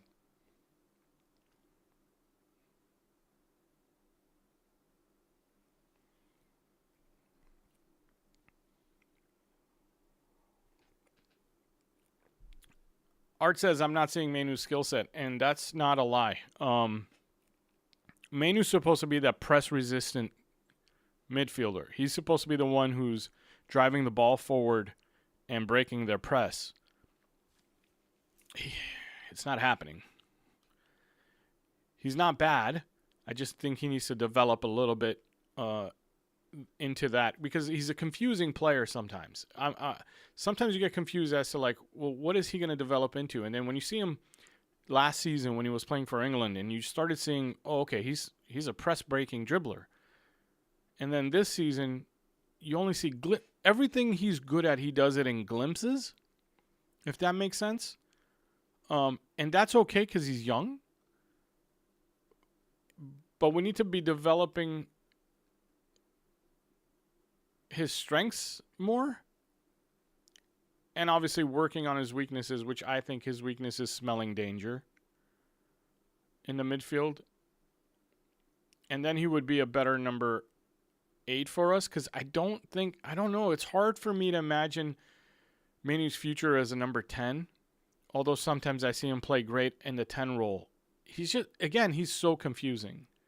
He's so confusing. And I'm sure the coaches get confused with what to do with him too because it was only a week ago he was playing as a 10 and today he's playing as an 8. And now he's going to probably take Mainu out and put Eriksson in. Or is it Ugarte? I think, what do you guys think? You think he takes Mainu out or Ugarte out?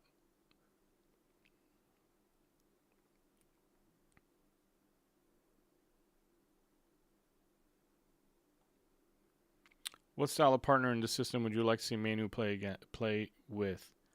But that's I think that's kind of my point, Rovell, is that it's hard to tell. I still don't know what puzzle piece he is for me to tell you what puzzle piece needs to get play next to him. I think Mount's coming out for rest, by the way. I don't think Mount's coming out because he wants to change anything in the game. I don't think you're taking Mount out here to say, oh, I think I can get better from Eriksson. I think you're taking Mount out because you know that it was planned that Mount's going to play 55 to 60 minutes today, and that was it, no matter what. So I don't think Mount's coming out because of something he did wrong. So you think Mainu goes to the 10 role because oh my God. Again, from an aerial duel, guys. If you're paying attention, that was from another long throw. It's the physicality that Ruben keeps complaining about. Hold up the ball, Cheeto. Nice, dude. Nice. That's what we need from a forward, from a striker. That's exactly what we need. What are you doing, man? Why can't you just... Why is Eriksson... You give away the ball too cheaply. Again, it came in from an aerial play that we gave up a chance from. This is why we need bigger midfielders. We need bigger defenders.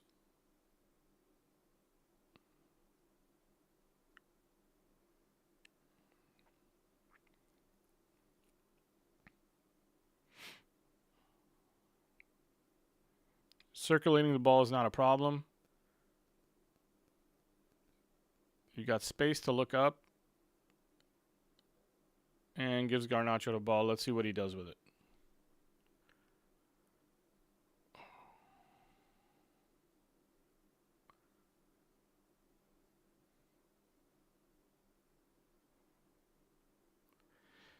Cheeto, I think, is just a little bit nervous because I think that's the kind of opportunity he would usually put away. For the academy team, he would put that away. Sorry if the ads ran, guys. I missed the skip ads button there. My fault. Sorry about that.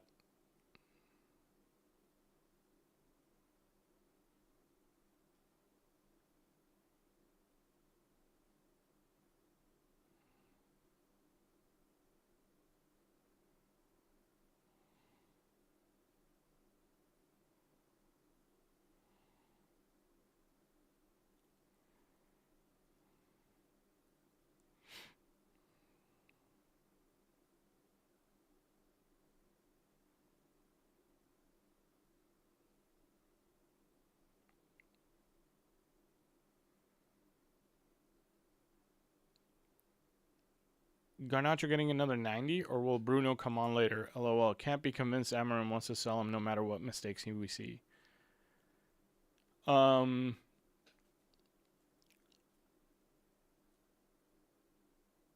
gonna Ravel. Let's put a pin in that until after the show. But Ravel, can you do me a favor?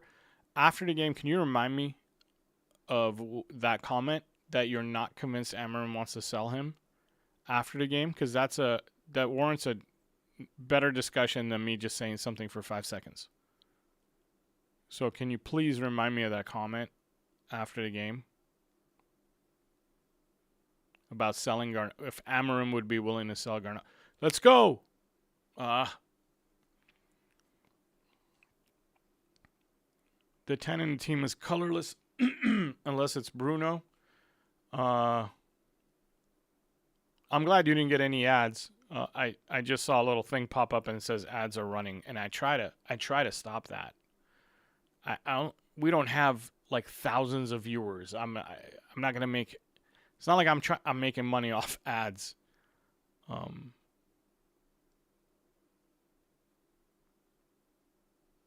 The 10 is in the team is colorless unless it's Bruno. Art, 100%. You know, Bruno is our best player. I don't care what anybody says. Bruno is our best player. And when Bruno's missing, you can tell the creativity of the team is not there. The only thing we had today was Mount's movement, guys. Like, Mount's movement, and that's it. Like, look at Eriksen's pass right here.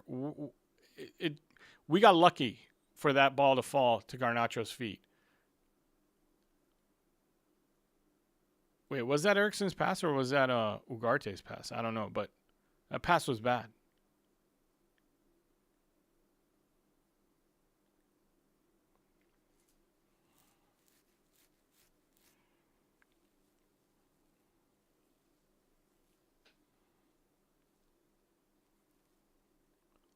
My timer went back to 0 once we passed 60. That's horrible.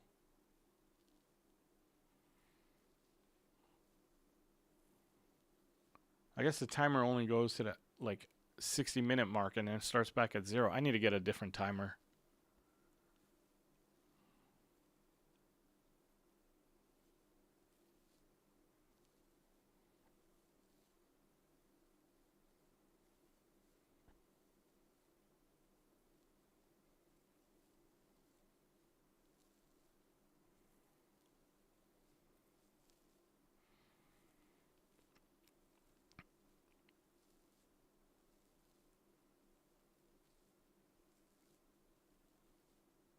I would really love for Cheeto to get a goal. I think it would do a lot for the kid. Lenny Euro driving the ball. I love watching Lenny's strides. Like, oh my God, Eriksen. What are you doing, dude? Eriksen will be gone in the summer too. Like, we have so many players to replace this summer. And it really does warrant a lot of discussion, guys. Because, I mean, there's a right and a wrong way to do recruitment, as we all know. If you're a Manchester United fan, you know there's a wrong way to do recruitment.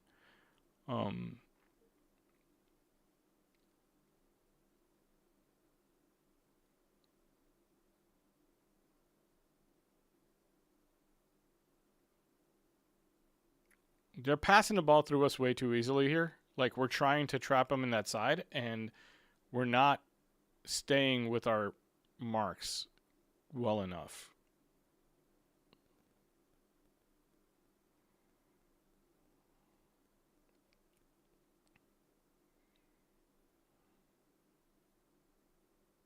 Nice job, Lenny.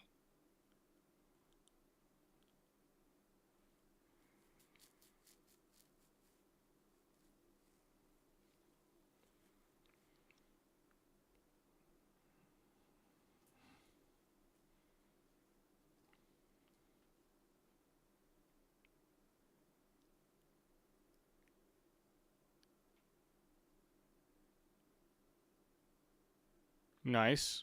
Erickson with the ball in the open field in front of him. Ahmad, come on. Back to Erickson. So they're treating Erickson like Bruno. They just keep feeding him the ball. Nice. I don't mind that from Ahmad. I think he's been out of the game for a couple of weeks now. Well, months. He needs some touches. He needs to get to try to shoot. He needs to get to try to take people on. Like, that's all we need Ahmad to be doing before the final. Before the Europa final. We need Ahmad to get minutes. We need him to go ahead and try things. We need him to get back into being Ahmad, right? Like,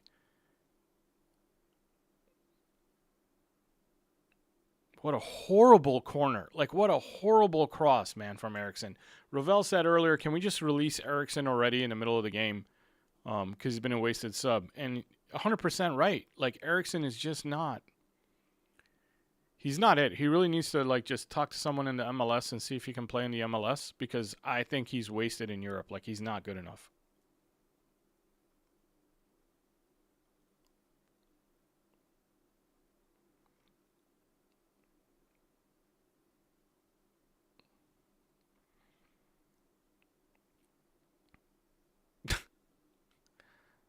Thank you, Art. My timer is made by Manu. The recruiting department made my timer. It works, just not great, you know? Kind of like our recruitment.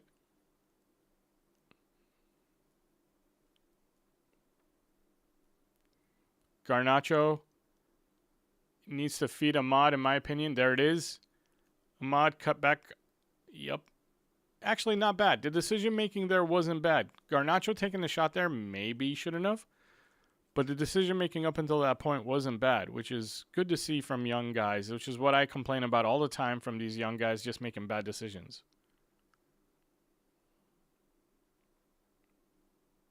Great job working it out of there. I don't know why you shot. That's a bad decision. That's a horrible shit decision from Amos. That's a horrible shit decision from Amos after getting the ball in traffic over there. You settled it and you're past your guy. Your guy misses the ball. It comes over his head. You get it on your knee. You settle it out in front of you. You get to the end line and you cut it back. That's what you do. It's not even like... That's what you do, especially in a Ruben Amorim system, but that shouldn't even be a Ruben Amorim system thing. That's what you do from there. You don't take that shot unless you're desperate for a shot, and it's like the end of the game and there's a million people in the box. But there's only 3 of their defenders left because your defender's already behind you. He's gone. There's 3 defenders, their defenders left, and 2 of your forwards are right in front of you. You try to find one of your forwards from the end line, or you cut it back to the late runner into the box. Damn, man. Like, it's not... That's simple football.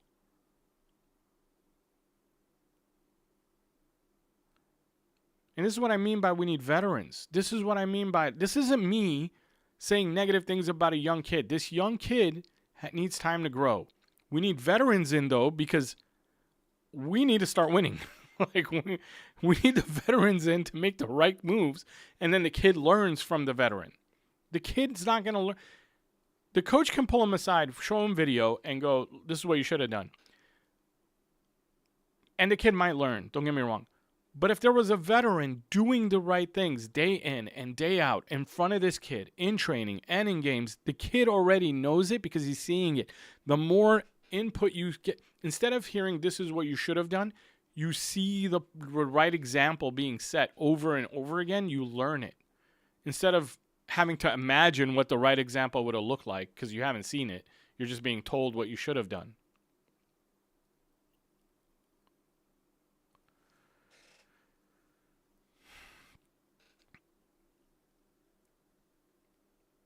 Ericsson's been awful for sure. The day David Gill left the club, I knew it was over. David Gill no one knew how great David Gill was for the club until after he left and Ed Woodward took over. And then you realize how lucky we were to have David Gill. Don't get me wrong, though. Omar Barada, I'm not giving up on Omar Barada. I think Omar Barada is a good get. My problem is, though, Jason Wilcox's experience with youth and not going after experienced players. Like, he just comes from a world where he usually signs young. So does Vavell. And it's good. I want to sign young players, but not every damn player needs to be a young player.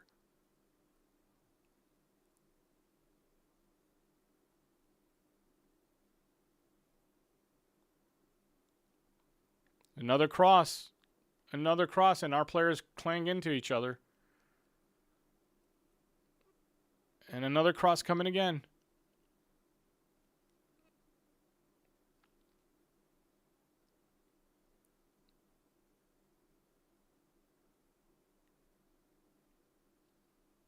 There it is. There it is, guys. Just keep crossing. You'll get one. I said this earlier in the first half. I said they figured us out. They're just going to keep crossing the ball. And if they get, what did I say? I said something like if they get 10 chances, they're going to score another 2. If they keep crossing the ball. Guys, again, if the ads ran, I'm sorry.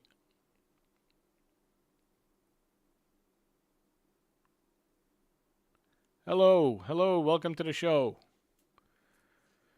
Hamas didn't do his job. Pass. Yep. Always irritated with our shooting from outside the box. Greenwood, Lingard, Anthony. Yep.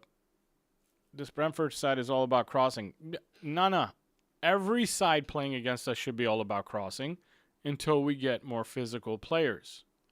Look at they 2-on-1 Fredrickson, that is planned. At the back post, you got a young defender, and you get two guys over there, and guess who was supposed to be in there to help? You guys are going to get mad, but Ahmad was supposed to be in there to help. You can't let them. Ahmad's playing as a right wing back. Yes, he's right winger, but also back, right? So he's got to be there for the far side crosses, far post crosses. And he wasn't there. And that's why, earlier somebody said Ahmad is going to play he's not going to play as a 10 for Ruben Amorim. I don't know. Like, I'm not convinced. I don't know. He might only play as a wing back, but I think Ahmad is more useful as a 10 and more of a liability on these kind of plays, far post crosses, as a wing back. I mean, think about, it's just not in his nature to think when the ball's on the other side of the pitch, it's not going to be in Ahmad's nature to go, oh, this is where I have to watch for the far post. When the ball's on the other side of the pitch and Ahmad's over here, he's probably more relaxed. He's probably thinking, okay, not my job, right? Like, I need to get ready for the counter. What is going to happen with that? Did Obi fall down? Was that a legit foul? But when the ball's on the other side of the pitch, Ahmad's probably more, what do you call it? More, I think he went down easily there, guys. And I don't like seeing that. I don't like seeing that in my striker. He went down easily as soon as he felt the arm. I don't like seeing that. Just stay on your feet and keep playing. We get enough of that with Rasmus.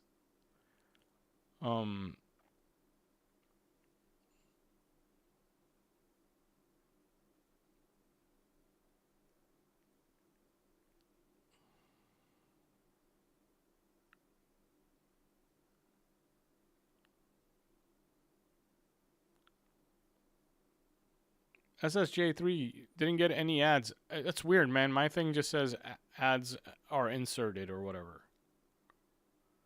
Oh, no. Oh no, dude. That was the first goal where I have to blame like it's not physicality. That oh man.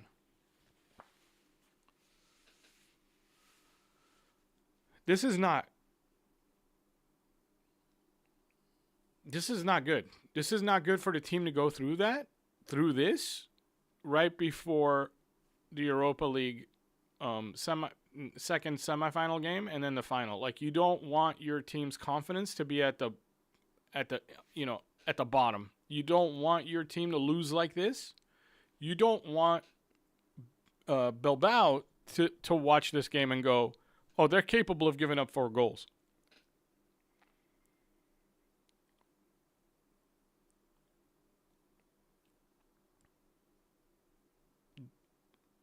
Who do we blame here? Is this a Moss problem?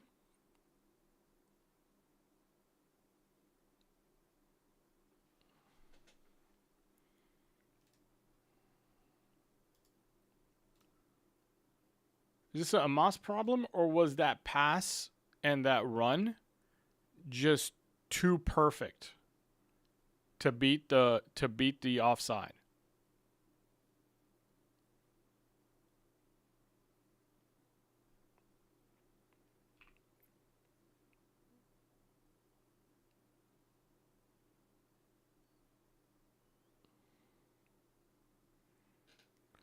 I don't think I that the first pass isn't offside in my opinion, obviously. So I don't know what VAR is checking right now, but they need to be checking the second pass. But even in the second pass, the edge of the ball looks like it was past the scorer's toe right here. Yeah, the ball is way past the scorer. Like that's not offside. It's gonna be a goal. That's gonna be a rule of goal. That's not offside. But who is that? So watching that on replay, the defense is a defense that slow. Watching that on replay, are we thinking that's a Moss problem, or are we thinking that their pass and the run, the timing of the pass and the diagonal run that they made was too good? Like, as in, like, not many teams were going to stop that goal.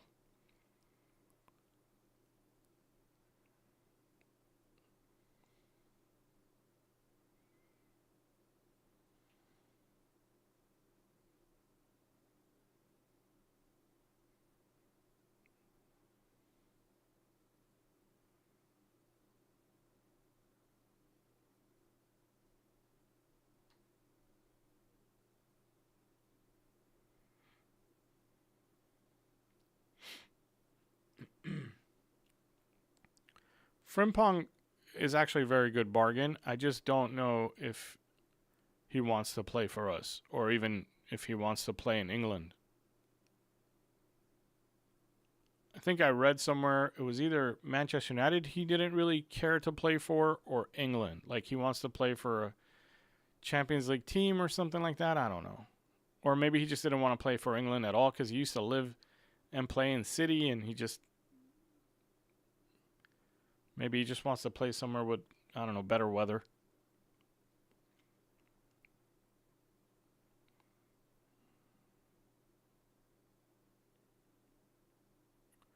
Fredrickson lost Wissa.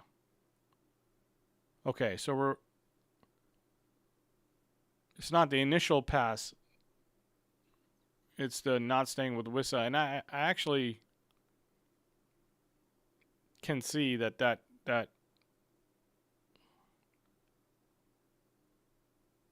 it's a little hard to read though as a defender, but you shouldn't lose your man.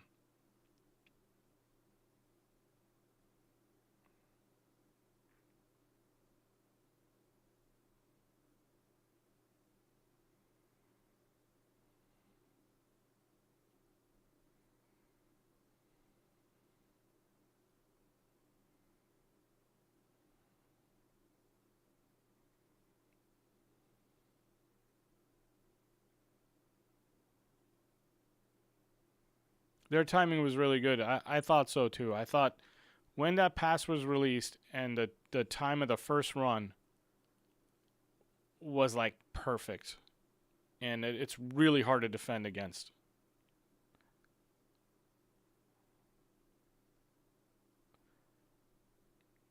I think the other 3 goals were the preventable ones. If we had more physicality and more people were able to challenge in the air, that goal was a little bit tough to defend. I think their timing was really, really well. So what I would blame it on is the fact that the original passer, whoever that was, who made the first pass, he should have never had the time and space to even see that pass or make that pass. That's where you have to worry and go, okay, was it Ugarte or Menu that should have been there with a body on that guy? I don't know. I have to watch that over and over again and decide how we got to that position, how they got to that position. Because the last 2 passes, well, the first pass, the one that set up the play, that timing on that was great.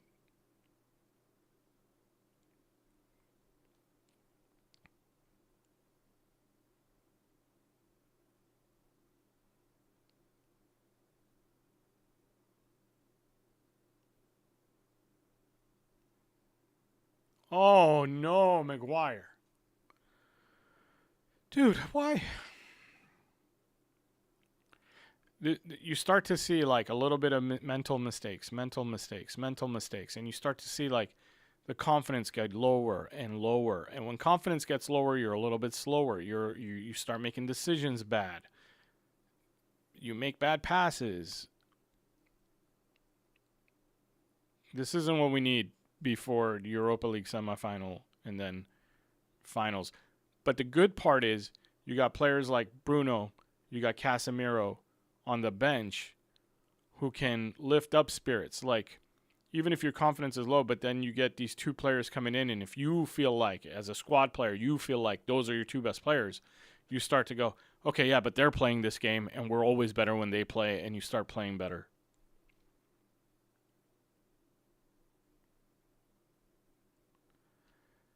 Dude, Amarim out all over the media, blah, blah, blah. Like, I hope not, but the media doesn't know. But then again, people feed off that energy. But the media doesn't know what they're talking about, man. They really don't. Like, their job, which I guess you could say is what I'm trying to do on YouTube, their job is to increase viewership. But I don't treat it that way. I don't treat it as like, how can I increase viewership? By acting a fool, by saying loud, obnoxious things, by feeding into like hyperbole and just BS. You can increase your viewership, and that's what the media does. But Amarim out, as Eddie says, is the most ludicrous take right now. It's just not. You can't blame Amarim for the way this squad is built. This squad is built bad, really, really bad. Like, I just can't believe how nice shot, dude. Wow. We need this kid to do that a couple more times before summer. Every time he does that, his price goes up 5 million euros. Is that cynical to think like that? Should I not be thinking like that? What a goal. What a goal. This is why we watch football. We watch football for these moments. Unfortunately, we're losing 4-2, so I can't get that hyped about it.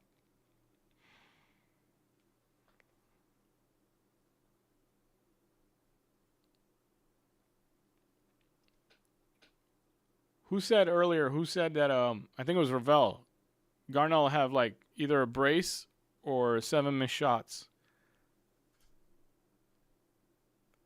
As long as Ravel's concerned, Garner's got 1 more goal in him.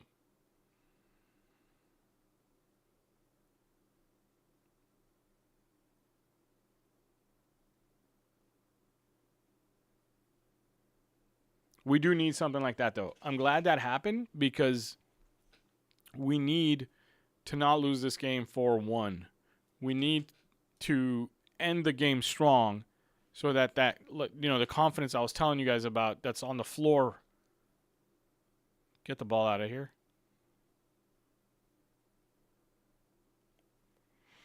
So the confidence can go back up and not stay in the basement.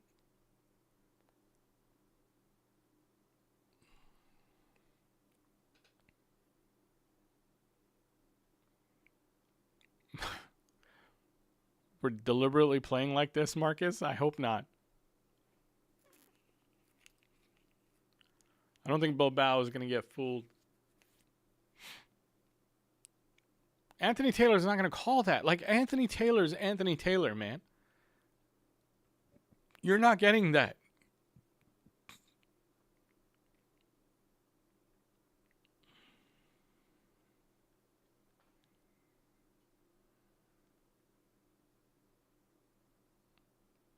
We need our players to stop doing that. That's like something a lot of our players do. They go to the floor way too easily.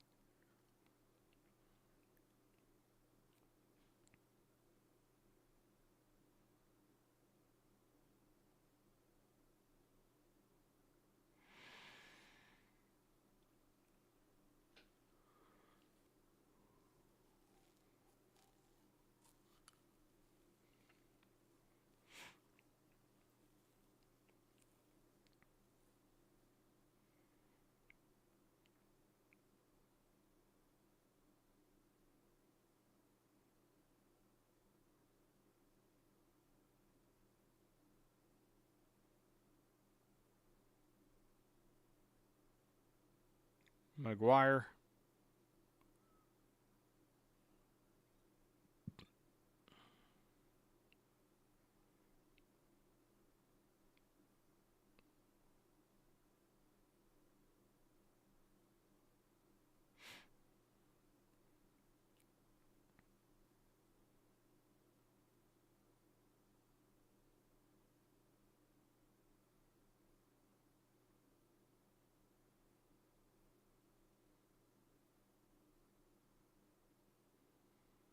This isn't good. This isn't good.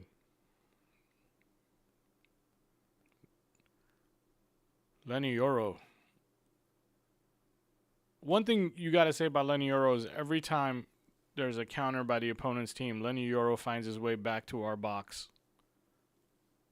Probably the earliest one of our defenders that runs back to our box.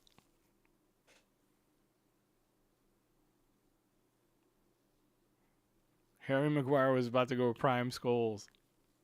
Harry Maguire has gone prime Ronaldinho, prime Lamine Yamal.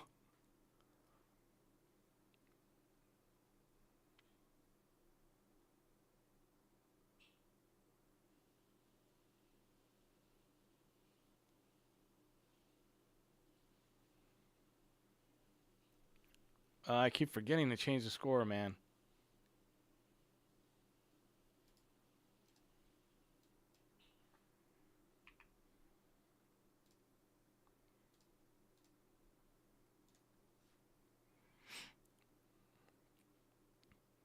Thank you, Joey.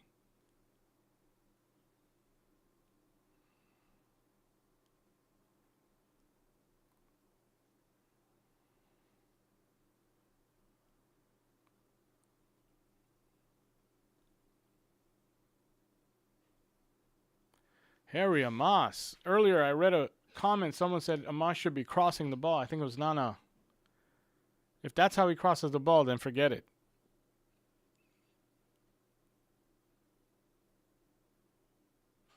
That's the other thing, man. We need wingbacks that can cross the ball. Like, it's vital in Ruben Amorim's system that you have dangerous crossers, which then forces opposing teams to respect the play out wide so that the middle is open.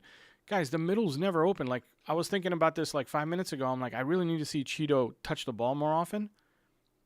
But you look at Cheeto, he's got two guys on him all day long, and he's got no space, which is the same thing with Rasmus, which is why he doesn't touch the ball. A lot of people will say, our forwards don't get any service. Our forwards don't get any service. If you want a central player to have opportunities to even get service, then your threat from out wide needs to be more dangerous so that the opposing team respects that threat out wide and there's more space in the center. It's all connected.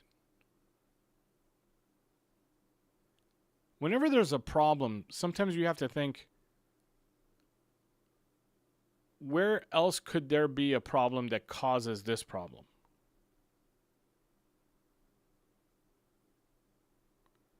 It's so easy to say our forward doesn't get service. Joey, thank you very much for the 199. Is that a comment or a dono? Whatever it is, thank you very much, man. Thank you. One day I have to get like some graphics or something that celebrates when people do stuff like that. Thank you so much, Joey, dude. I believe you're the third or fourth guy to ever do that. I really appreciate it, man.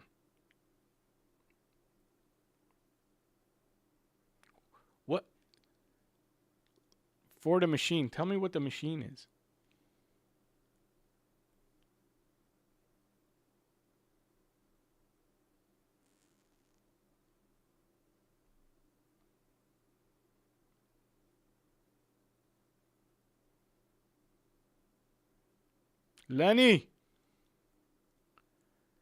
Lenny's no joke. I really think Lenny's my favorite player on the squad. What's up? Not sure.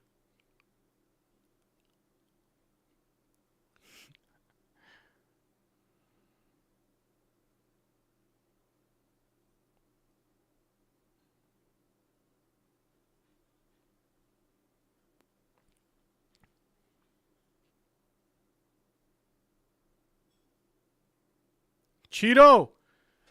Oh. Whenever I see that, like, you're the machine, for the machine is your platform. Been watching you for a while now. You do great. Thank you very much, Joey.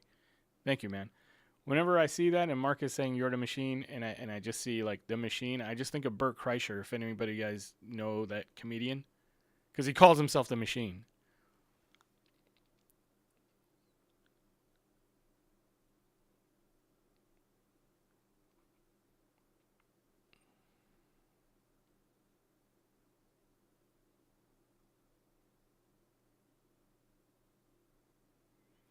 It was nice seeing Cheeto touch the ball and dribble it in the box. He actually was a little bit of a threat there, and that was nice to see. We need to see that a little more often. I really want him to be a good backup to whatever striker we bring in next season.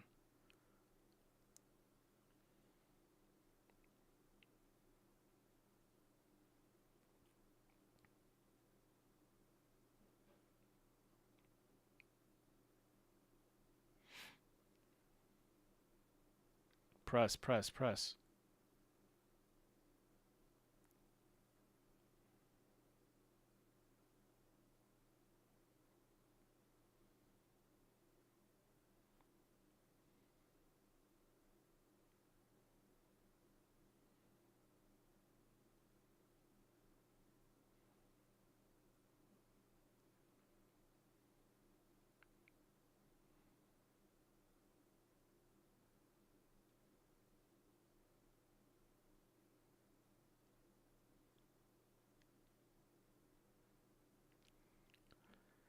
You think we'll get one more before this game ends?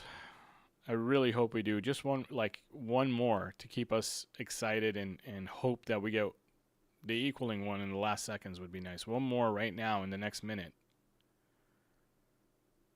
Okay. Menu.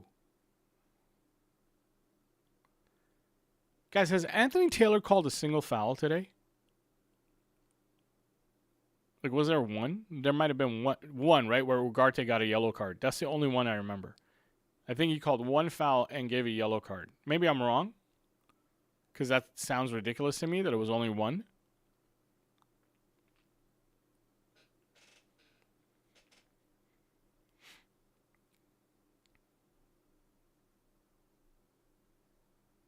Obi will score in extra time. I hope so.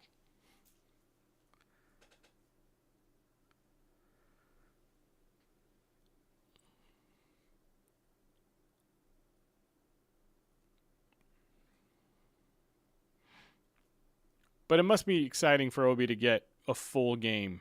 Like, he got a full game today.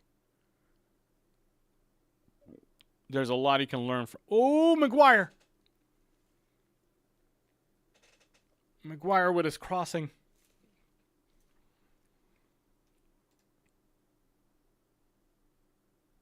Yeah, V, like, I really think Anthony Taylor called one foul today. One, I think. I'm probably wrong. There probably was another one or two, but very few. Very few.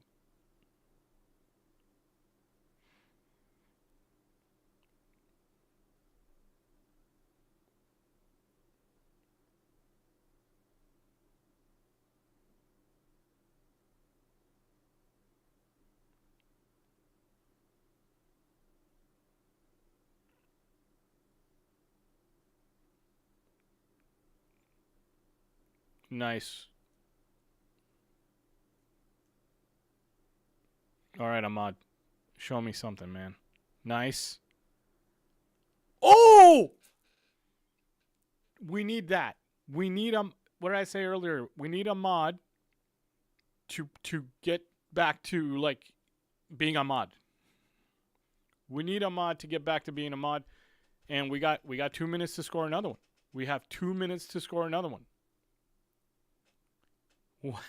And if we do that, if we score another one, even if we don't, but if we score another one, the confidence levels go right back up, and that would be great for these young guys who, like for guys like Cheeto, to play 90 minutes and not lose would do a lot of good things for his confidence. But this was that was really cool. That was really cool.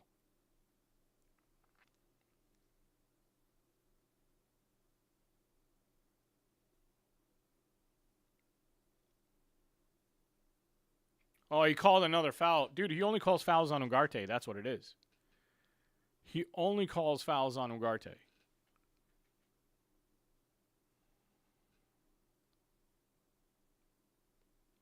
Man United chasing a game used to be super entertaining way back when. The reason why it was super entertaining is because it didn't happen that often. Okay, Man United chasing a game used to happen like 1 out of every 6 games. Now it's every freaking game. That's the problem. It's not that it's not it's still entertaining. I can't say it's not entertaining, but it's also like, can we not have a heart attack every game? Can we just win one easily?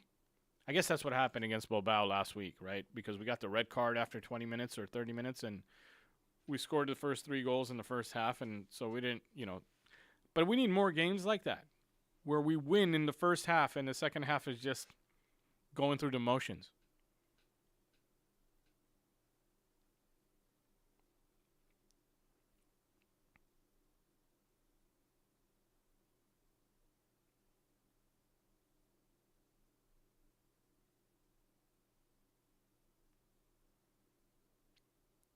This corner actually worries me. And anytime the ball's in the air in our box, I get worried. Oh, no. Nice save.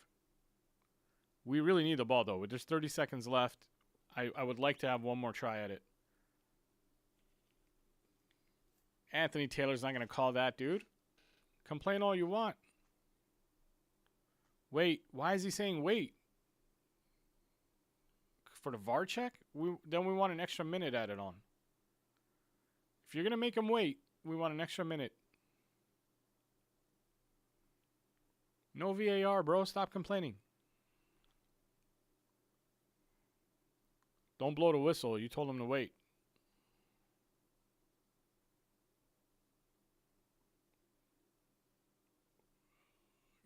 Move it. Move it. Oh, dude, Taylor, you... It's like, don't you want the game to be exciting, Taylor? Like, let one more attack go.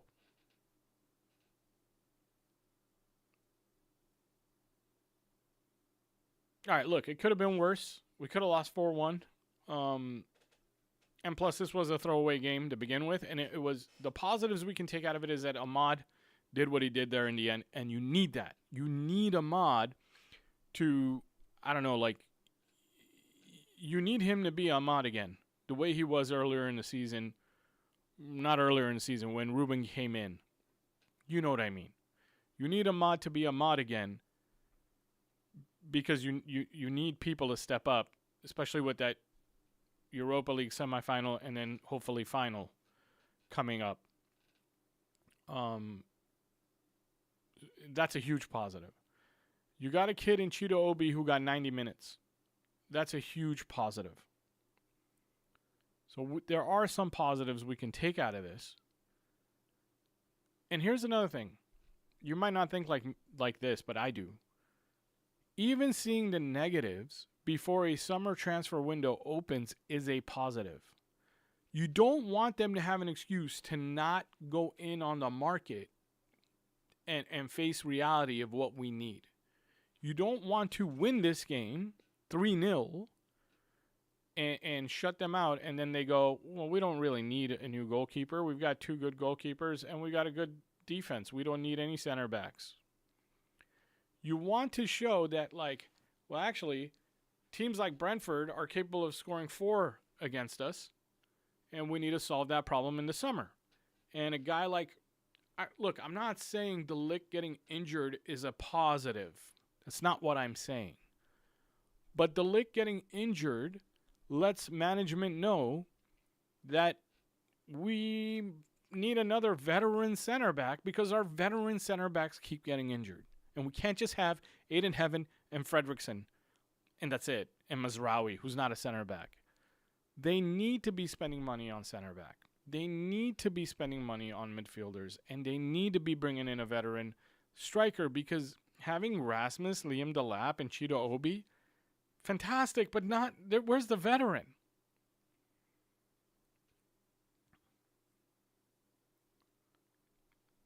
All right, let's read some of your comments, and then we'll get back to our discussion because I do have a lot to say here. I got to stop the scoreboard, though. Give me a second.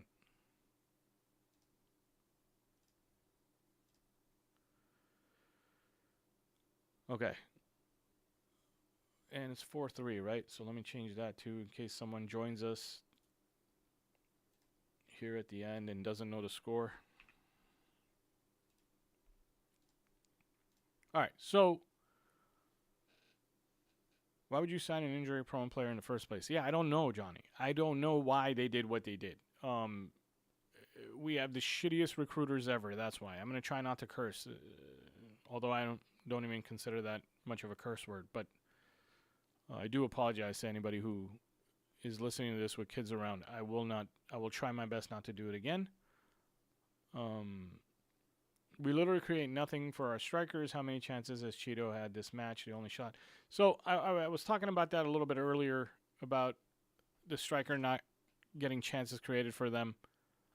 You may have missed that. But what I was saying in a nutshell is that the wide players have to put in better crosses. And the wide players have to be more of a threat so that opposing teams will respect our play out wide, hence opening up more space for the striker. Because I feel like we don't create enough chances for our striker because there's not enough space for them in the first place. Cheeto today was swamped by 2 center backs at all times. Cheeto, I was watching, and I didn't see him in open space for me to sit here and say, there's no service for Cheeto. Look at Cheeto. He needs more service. I just kept going, there's no option there. Like, we need to find something else. But the reason why there's no option there is because you got guys crossing the ball like crap. Like Harry Amos sent one in the crowd. That's the last cross we ever had in this game, by the way. Oh, no, Harry Maguire also had a cross. But not counting Harry Maguire's cross in extra time, the only cross we had was during normal play was Harry Amos's cross that I remember. And that went out in, the stands, in row 12. Garnacho impressed me. Garnacho wasn't bad. We can't say Garnacho played selfish today. We can't say Garnacho made a lot of mistakes today. He made some mistakes, but so did everybody else. Garnacho wasn't bad today. Ahmad immediately made a difference, which is exactly what we need from him. We need Ahmad to be the kind of player that actually comes out and makes a difference, but we also need Ahmad to be the kind of player that when he gets subbed in, the rest of the squad, the rest of the team goes, we have a chance to win now. That does a lot to lift everybody's confidence because they go, that guy's going to do something for us. And that's including being taken out of the derby and having to earn his way back into the starting lineup. Who are we talking about? Oh, 12 key passes from Garna. Can't convince me Amarim wants him to be sold. We're going to talk about that soon. All we need was 5 more minutes, probably. It was an entertaining game. It was okay. It was okay. Not bad for waking up at 5 a.m. You got no good keepers. That's true. It's true. It'll take... I'll take this game as a positive because Brentford knew they just survived. Eddie, 5 more minutes would have won. Why would you sign an injury-prone player in the first place? Good commentary and analysis. Good job. Thank you, man. The only times if I'm not working, I'm doing watch-alongs. But by the way, everybody who's here, I am doing another watch-along this Thursday for the second game against Billy Bow. I'm doing a watch-along for the Billy Bow game this Thursday. So if you're here, you want to join me again, please do. With our best team, we would have won. Sure. Yeah, I believe that. How good is Ahmad, though? Nice to see him back. Menu's off. Honestly, Garnacho lost possession so much, too. Dorgu needs someone to learn from. Yes, 100%. Bayendir is dreadful. I don't know if he could have done much on the goals today. I don't think Menu was terrible, but a few times he tried to run in behind someone, and he just outrun. Menu is too slow for that. Amos is even worse than Dorgu. Dorgu is bad on the right as the low is on the left. I'm surprised we didn't have one of the wing-back options on the bench. Okay. So the thing I said I want to talk about is Ravel's comment earlier about he's convinced that Amarim's not going to sell Garnacho. I'm not of that opinion. I'm not of that opinion that he keeps playing Garnacho so many minutes. I think he keeps playing Garnacho so many minutes because he doesn't have players like Cunha in. If he has a player like Cunha in, Garnacho is not going to be playing. I think that Garnacho is the only threat you have with Ahmad being injured of somebody who's going to find a way to create something for himself or for his teammates.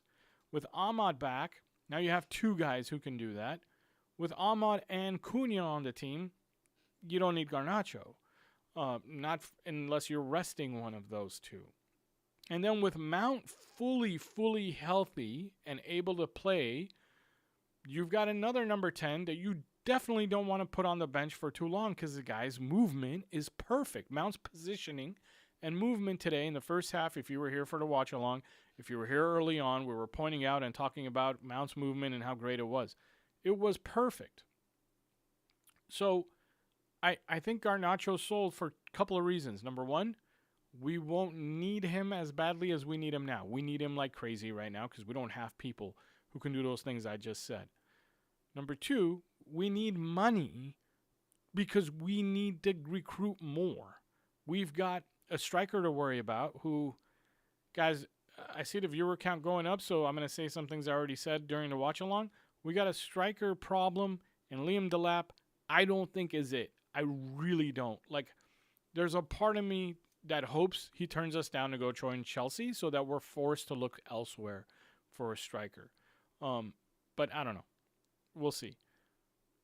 I'm going to back him if he comes in, but I'm also going to be thinking to myself he's about 10 or 15% better than Rasmus. He's not 50% better, which is what we need. He's not I don't think Liam Delap's going to come in and give us 25 goals. I don't. I think he's going to come in and give us 14 to 17 goals. Not 25. We need somebody who could come in that we know is going to go north of 20. We just know he is. And this is Manchester United. When have we ever not had a superstar striker? In the past when we were winning, even when we weren't winning, we had Zlatan, Falcao, Cristiano Ronaldo. Like, even in our recent history, we haven't had as weak as a strike force as we do now. This is the weakest strike force we've ever had in my lifetime. And I'm older than most of you guys. So in my old-ass lifetime, this is the weakest strike force we've ever had. And now we're talking about Liam Delap, which is why I was saying earlier, I like Jason Wilcox. It looks like Jason Wilcox has a good football IQ. I mean, amazing, off-the-charts football IQ. Christopher Vavell, great at spotting talent. But both of these guys made their living and got their reputation in identifying young talent. Guys, we need to make half our purchases of the Cunha type, meaning the age range above 23 or 24. At least 25. Or 24 is okay too. But I'm looking for 25, 26, and 27-year-olds when I'm looking at a striker. I'm not looking for a young man who's still trying to...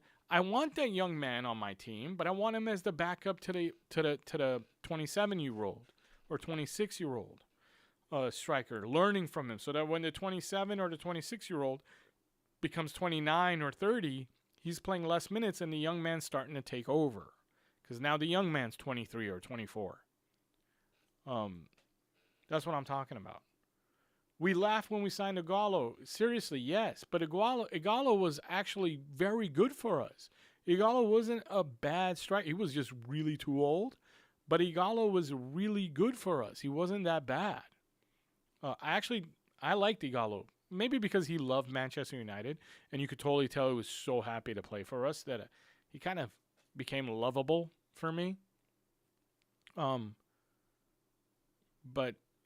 what do you call it? Like I'm not on the Liam Delap train. I don't know, man. Sir Jim did say organic growth when he bought in. Dude, yeah, but you can't do everything organic. You can't buy nothing but kids all day long. Even in the class of 92, when we graduated a bunch of kids to the first team, we had Eric Cantona there to guide them. Not only Eric Cantona, I think Roy Keane was there too. So you had some veterans to guide them. But I want to focus on the Eric Cantona thing because the striker is so important to the forward line. So important. If you don't have a good striker, it just makes life hard. It makes life really, really hard and puts too much pressure on everybody else to create chances and create goals. And in this league, in the Premier League, the way it is today, not the way it was 10, 15, 20 years ago, with the physicality of the league and everything else, like, it's even more important.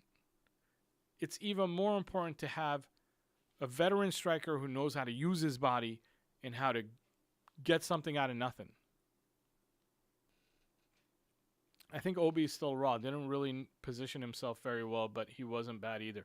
No, he's not. I'm 100% behind Obi.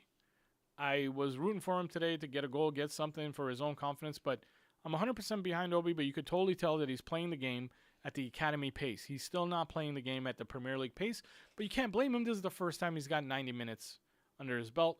Obi is somebody we need to watch for next season, and hopefully there'll be a one or two more games at the tail end of this season coming up where he gets another start and gets to play another 90 minutes. I think he can use that. These games are all throwaway games anyway. They really are. The Premier League ones, obviously, not the Europa. I'm pretty sure Delap will be on the bench if he goes to Chelsea with many options that they have if they don't sell. I don't know that. I don't know that because, like, I don't like Nicholas Jackson. I don't think he's that great. I don't know that. I think I don't really care. Also, like, I just don't. I don't care where Delap goes. I just don't. Man, you got a Victor Osimhen, and you have a Gyökeres on the market. Victor Osimhen wants way too much money and would rather go to Saudi Arabia. Fine. Totally understand not going after him. Totally get it. Makes business sense. Got that. But then you have Gyökeres, who knows your manager, knows your system. It just doesn't compute. I don't care if you have to sell some players in our own squad to make it happen. We've got Rashford for sale. We got Anthony for sale. We got Garnacho probably for sale. Let's not lie. Come on. Garnacho's probably for sale, guys. For the right price, he's for sale. You've got Mason Greenwood probably going to sell, and you're going to make some money off Mason Greenwood. Now you've got talk that the Benfica left back, Carreras, I forgot his name. Carreras, who used to be our left back, who we have a 50% sell-on clause, he's probably going to be sold to Real Madrid. So we got money coming in for that. Jadon Sancho money we probably have coming in. Guys, we have money, man. I don't want to hear this. If you hear anything about, if all these things are happening, or even 90% of those things are happening, we have money. This is more sales than we've ever had in any other summer, guys. Any other summer in the past, we've never sold this many players. Never. And we're going to sit here and talk about, we don't have money. Ineos says we don't have money. Ineos is always going to say we don't have money. because they're about more profit, more profit, more profit. They don't, in any of their other companies, they don't walk around and release memos to the staff going, we made a lot of money, let's spend. They don't do that. No company does that. They don't, that's who they are. They're business minded. It's never enough. It's never enough. Name one company that goes, we've made enough. We've made enough. We'd like to make less and we'd like to spend more. It doesn't happen. So I don't want to fucking hear it, guys. I really don't. I don't want to hear it. This is more sales than ever that's going to happen this summer. The way this summer is going to go down, we've never sold this many players. Yeah.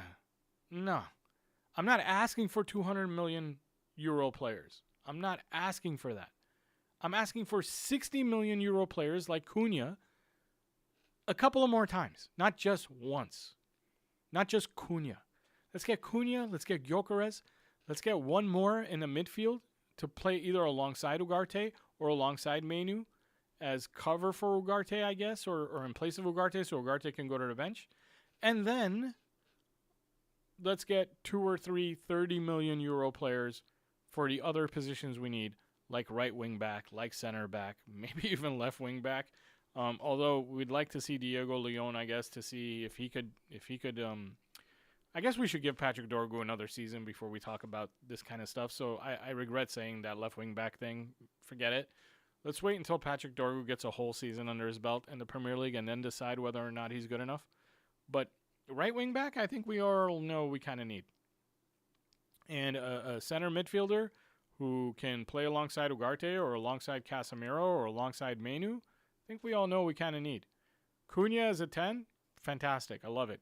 Striker, come on. Let's spend 60, 65, or even 70 if we have to. And let's get Gyökeres in because the man's a beast, dude. The man's a beast. Come on.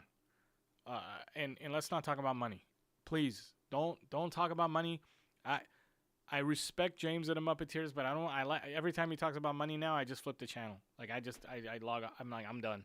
I'm done, bro. Like, how many more sales do we need to have before we shut the hell up about money being a problem? What do we got to do? Who do we have to sell so that money's not a problem? We're selling more than we've ever. It's a record for Manchester United, and we're gonna go and spend less than 250 million euros this summer. Get out of here, dude. I don't want to hear it. I don't want to hear it. If you're having record sales this summer and you've laid off, how many people have they made redundant? 400? 250 and then another 150 coming up? So 400 redundancies by this summer? And you're going to spend less than we've spent the last 3 years? Dude, no.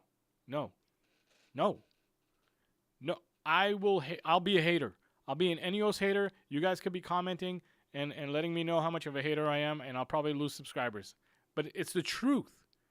It's facts. I'm not hating to hate. I don't hate to hate. That's dumb. I'm too old to hate to hate. I don't have the heart for it. I gotta watch what I eat, and I gotta watch what I hate. All right, let's read some comments. Alvaro Fernandez, yes, that's the name I was looking. Dude, always leaving the Marcus to get me the names I can't think of. Marcus is my name guy. Exactly. A team is best led from the front. Yes, 100%, man. You don't sign a young kid and put him up front. We need Cantona and Keane. Yeah, for sure. I would love that. You are taking words out of my head. Cunha will bring some grit and leadership. We need a couple more Cunhas. Yeah, 100%. Alvaro Fernandez, Rashford, Anthony, and Sancho is at least 100 million already. Yes. Yes, it is. If it's not 100, it's 90. That's just 3. Like, we're not done. We're not done there. Mason Greenwood will be sold. We will get money for him. Alvaro Fernandez, or Caceres, I think he wants to be called nowadays. He's probably going to be sold too. And we're going to get something else for him. And you're not going to sit here and tell. And then all the players we're releasing on high wages, like Eriksen and Lindelof, and so many players that are on decent wages that we're going to be releasing. Not to count Marcus Rashford's wages, in and of itself is worth like 20 million. I just if if all we do is sign Cunha and then a bunch of young players, I'm gonna my roof, like my head's gonna go to the roof. I can't. And if our big other veteran signing is Jonathan Tah on a free, I'm gonna be like, dude, that doesn't count. Yes, I'll take Jonathan Tah because we probably need somebody who's gonna be good in the air for our center backs, as I was saying during the watch along. But that's not it. Like that, don't tell me like, oh look, we didn't just sign young guys, we got Jonathan Tah. That's not what I mean. I mean we need to spend money on veterans, not just sign the free ones. I want Jonathan Tah too. Like I'll take him. If that means, hey, we're signing a free agent center back because we're going to put more money towards our striker and go get Gyökeres, then yes, sign Jonathan Tah. I'm all for it. But if that means like, oh no, we're signing Jonathan Tah, we're signing Liam Delap, and we're signing some cheap midfielder who's like 22, and we're signing some other 21-year-old goalkeeper or 22-year-old goalkeeper, or what was that? What's the Spanish goalkeeper? Marcus, I need you, man. What's the Spanish goalkeeper's name that we're looking at? Is it Juan Garcia? I'm probably wrong. What's the Spanish goalkeeper's name that has like a 20 million or 25 million euro buyout clause? He's not that young. I'm not bringing him up for a young, but I'm bringing him up because he's a deal. It's good to do deals. I'm not saying we shouldn't do deals. It's good to do deals. It can't be for every position though. Like there is no deal for a striker, okay? Now some of you are going to say, what are you talking about? Liam Delap is a deal for a striker, 30 million euros because his team's getting relegated. He's a deal for sure if you're bringing him in for a mid-table team, or if you're bringing him into a big boy team, but you're putting him on the bench behind Erling Haaland, then he's a deal. But if you think he should be coming in for a big boy team and be your starting number 9 for all the important games, I don't think it's the right move. Joan Garcia? I don't know how to say that, man. Garcia, the goalkeeper. Ravel, thank you for your help with the name. Marcus, he beat you to it. But I don't know how to say that. I'm not. Garcia, I know how to say, but is that Joan? Juan? I don't know how to say it. Whoops. I live in LA. I should know a little more Spanish than I do. But whatever. Sorry, I'm wrong. We sold or loaned 19 players last summer in January. Sorry, I'm wrong. We sold or loaned 19 players last summer and January.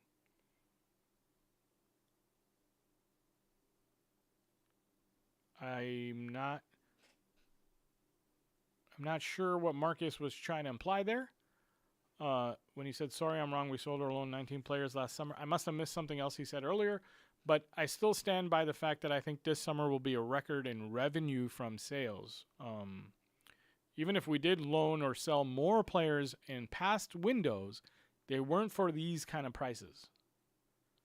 But again, I'm not even sure what Marcus was saying there, so he probably wasn't saying something where he disagreed with me. Anyway, Marcus, you'll clear that up if it needs clearing up. How do you think Kobe played today? Okay. I'm not going to say he played bad. He didn't play great, though. Like, we need him to be someone who stands out on our squad. We need him to be a press-breaking dribbler who's carrying the ball forward and getting us out of our half. And, man, we had a hard time, especially in the first half, getting out of our half. And it was rough to watch during those points where, like, the first half for a while, we couldn't get out of our half for a while. It was like the whole game was being played in our half or in midfield. We never got to their third for a long time. Joan is his first name. Joan. I get it, man. I don't know how to say it. Turn up your mic. Again? Okay, I just turned it up a little bit. Ravindran. I hope that was good. Ravindran? I don't know. I hope I turned it up enough for you, dude. Let me know. I'll sell Martinez and get Inacio from Sporting or someone else and have Aiden as his backup. Bro, I sometimes forget Lisandro Martinez is on our squad. Man, that guy's been hurt for 2 years. He's injury prone now. The first time he got injured, I'm like, nah, this guy's not injury prone. It's just a fluke.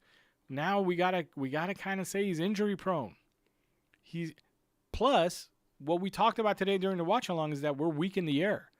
Lisandro Martinez doesn't really help us solve that problem. Manu wasn't terrible, but we need better. Yeah, 100%. Manu, for someone in England, first team, is poor display in my opinion today. He was okay. Like, he wasn't good, he wasn't bad. He wasn't good, so I agree. But he wasn't bad, which makes it bad. Because Manu's Manu. You can't, like, if Neymar had a game like that, where you're like, he wasn't good, he wasn't bad, you would be like, that was bad from Neymar, because you expect more. And that's what I do. I expect more from Manu. So, yeah, I guess it was bad. But it wasn't really bad. You know what I mean? Like, he didn't do anything to cost the team anything. But he also didn't do anything to gain the team much. I said 15 players, then add January is 19. But, yes, this will be the most we've ever brought in sales. Yep. Would you rather we target a left-footed center back or right-footed? Our senior left-footers are just prone, but are injury prone. But Euro is definitely better on the left and is 100% a starter. I'd rather bring in a left-footed center back. And I think Euro will be just fine on the right. Because I like Euro's switch from the right with his right foot.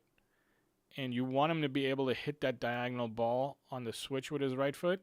And then he can also play up the line with his right foot on the outside for the zone 18 pass.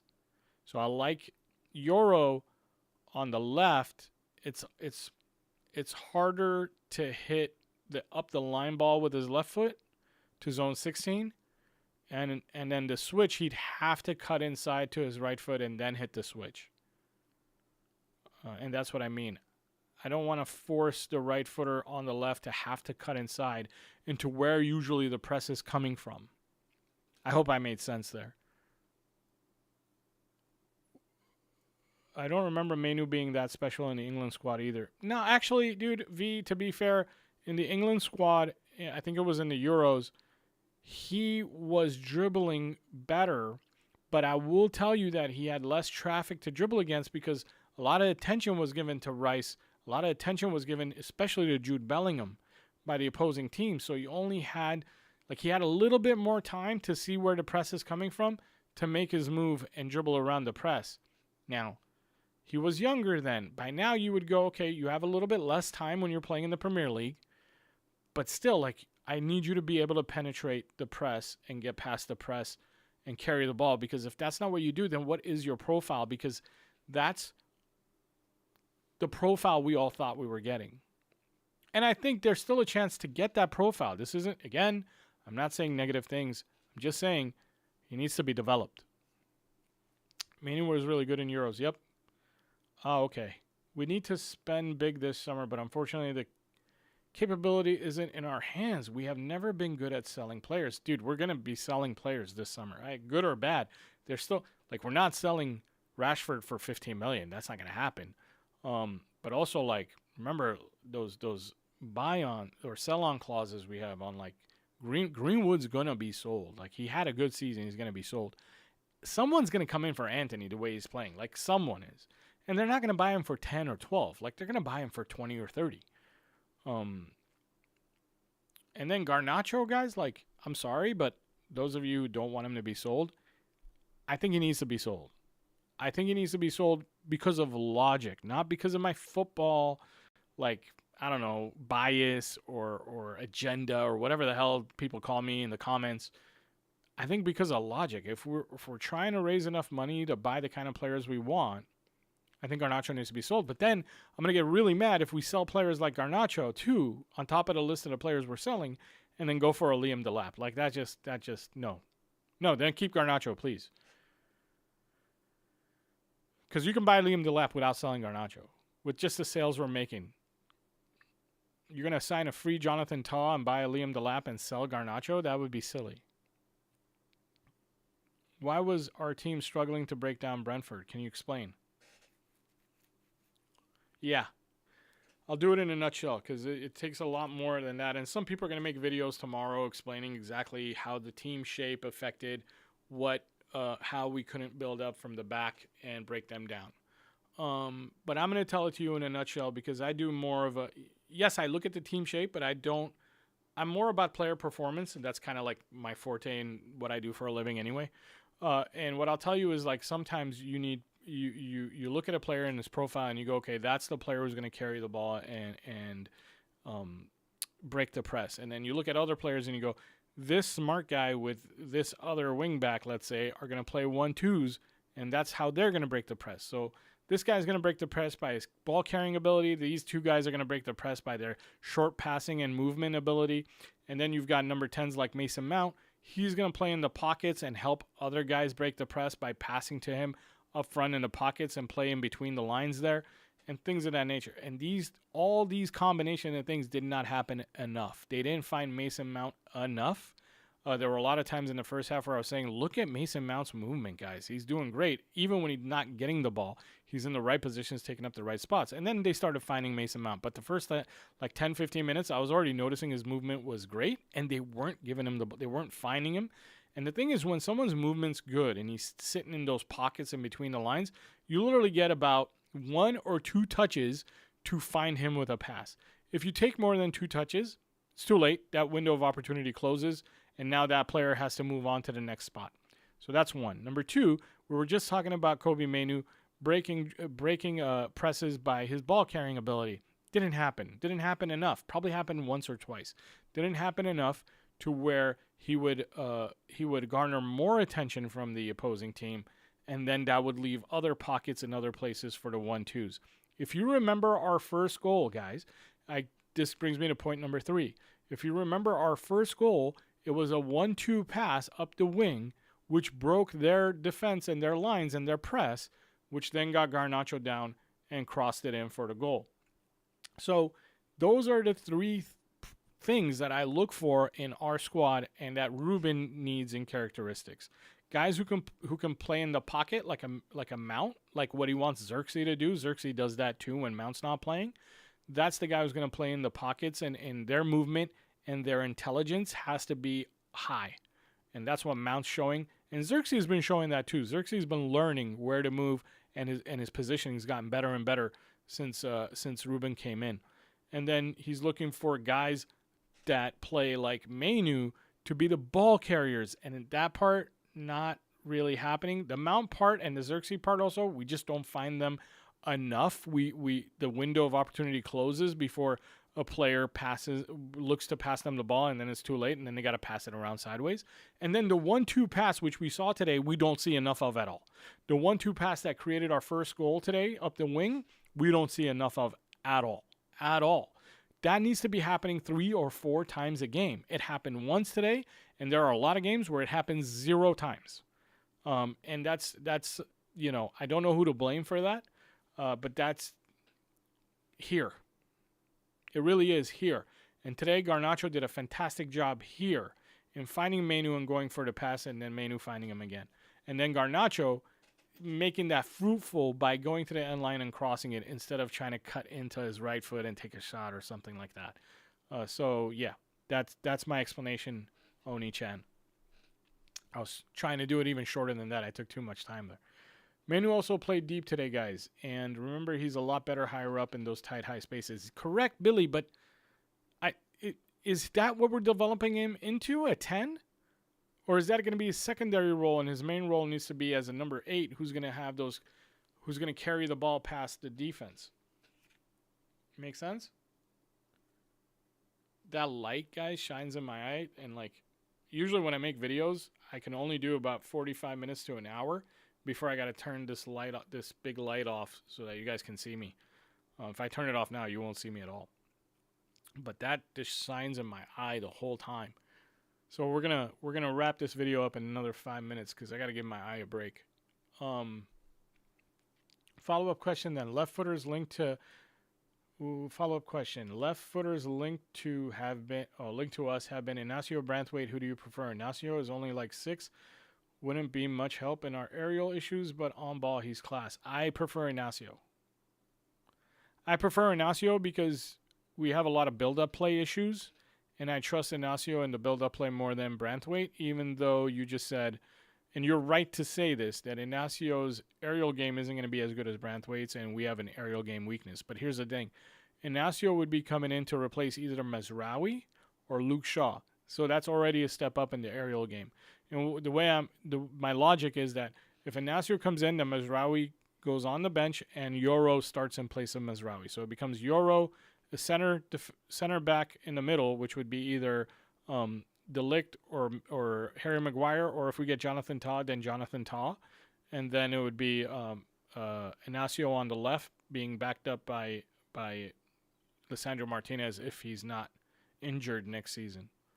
So yeah, I prefer Inacio because his long ball is great. And guys, let's not forget how much we lost from Lisandro Martinez being injured and Lisandro Martinez's long passing ability. Lisandro Martinez's left-footed long passing ability is so dangerous in a good way for us, like dangerous to the opponent, that we totally, like, that part of our game is no longer existent with him out. And Inacio would bring that back to us. Inacio would be, now we'd have two players on the left. Branthwaite doesn't have that. We have different people making deals. People are jaded by the bankers who used to do it. Yeah. I hope these people who are making our deals do a good job this summer. I'm not ready to say they're great. Last summer transfer window wasn't that fantastic. I love Lenny Euro, but no comment on the rest of the guys we bought. I backed them, but no comment. Chelsea just scored. Chelsea just scored on Liverpool. I don't know if this is live, but that's what's showing on my TV now after the United game. Delap is a very boring, unintelligent British media transfer option. Thank you, Marcus. Very nicely said. Yes, Delap's a boring option, in my opinion. Why do we struggle to build up through the middle? Please tell me, Giscari, that you heard my answer from 5 minutes ago. If you did not, go ahead and rewind this 5 minutes. I talked about build up and the things that we need to do. But I appreciate the question. I answered it 5 minutes ago. Guys, that's it. There's no other comments. Thank you very much for joining me. I will be live Thursday for the Europa League semifinal game. And that will probably be the next time you see me. I will try to make a video. Tomorrow's my birthday, which I didn't want to share. But tomorrow's my birthday. I think I'm going to, we're going to go to a fancy restaurant and all that stuff and hang out with the boys. So I'll try to make a video maybe tomorrow night, but I doubt it. So maybe Tuesday. And if not, I'll just see you on Thursday because I'm working Tuesday and Wednesday. So I'll try to make a video after work. But if I'm not, I'll see you guys on Thursday for the Europa League game. And then I'll make my next video for the weekend. Because I do have a lot of notes that I want to talk about, but they're all about the summer transfer window. So the video can wait. It's not, it's not about something that happened this week. It's just all about the summer transfer window. And we already touched on some of it today, but I want to dive in deeper and make an actual video because we get like thousands of more views on videos than I do with these lives. But guys, spread the word, man. If you know anybody else, like, get them to watch the watch along next time, and let's get more people in here. Thank you very much. Thank you for the happy birthday wishes. I turn 18 tomorrow. Oh man, I wish I was young. All right, guys. I'll see you next time. Thank you for being with me. I'll see you Thursday. Thank you. Bye. Now I got to figure out how to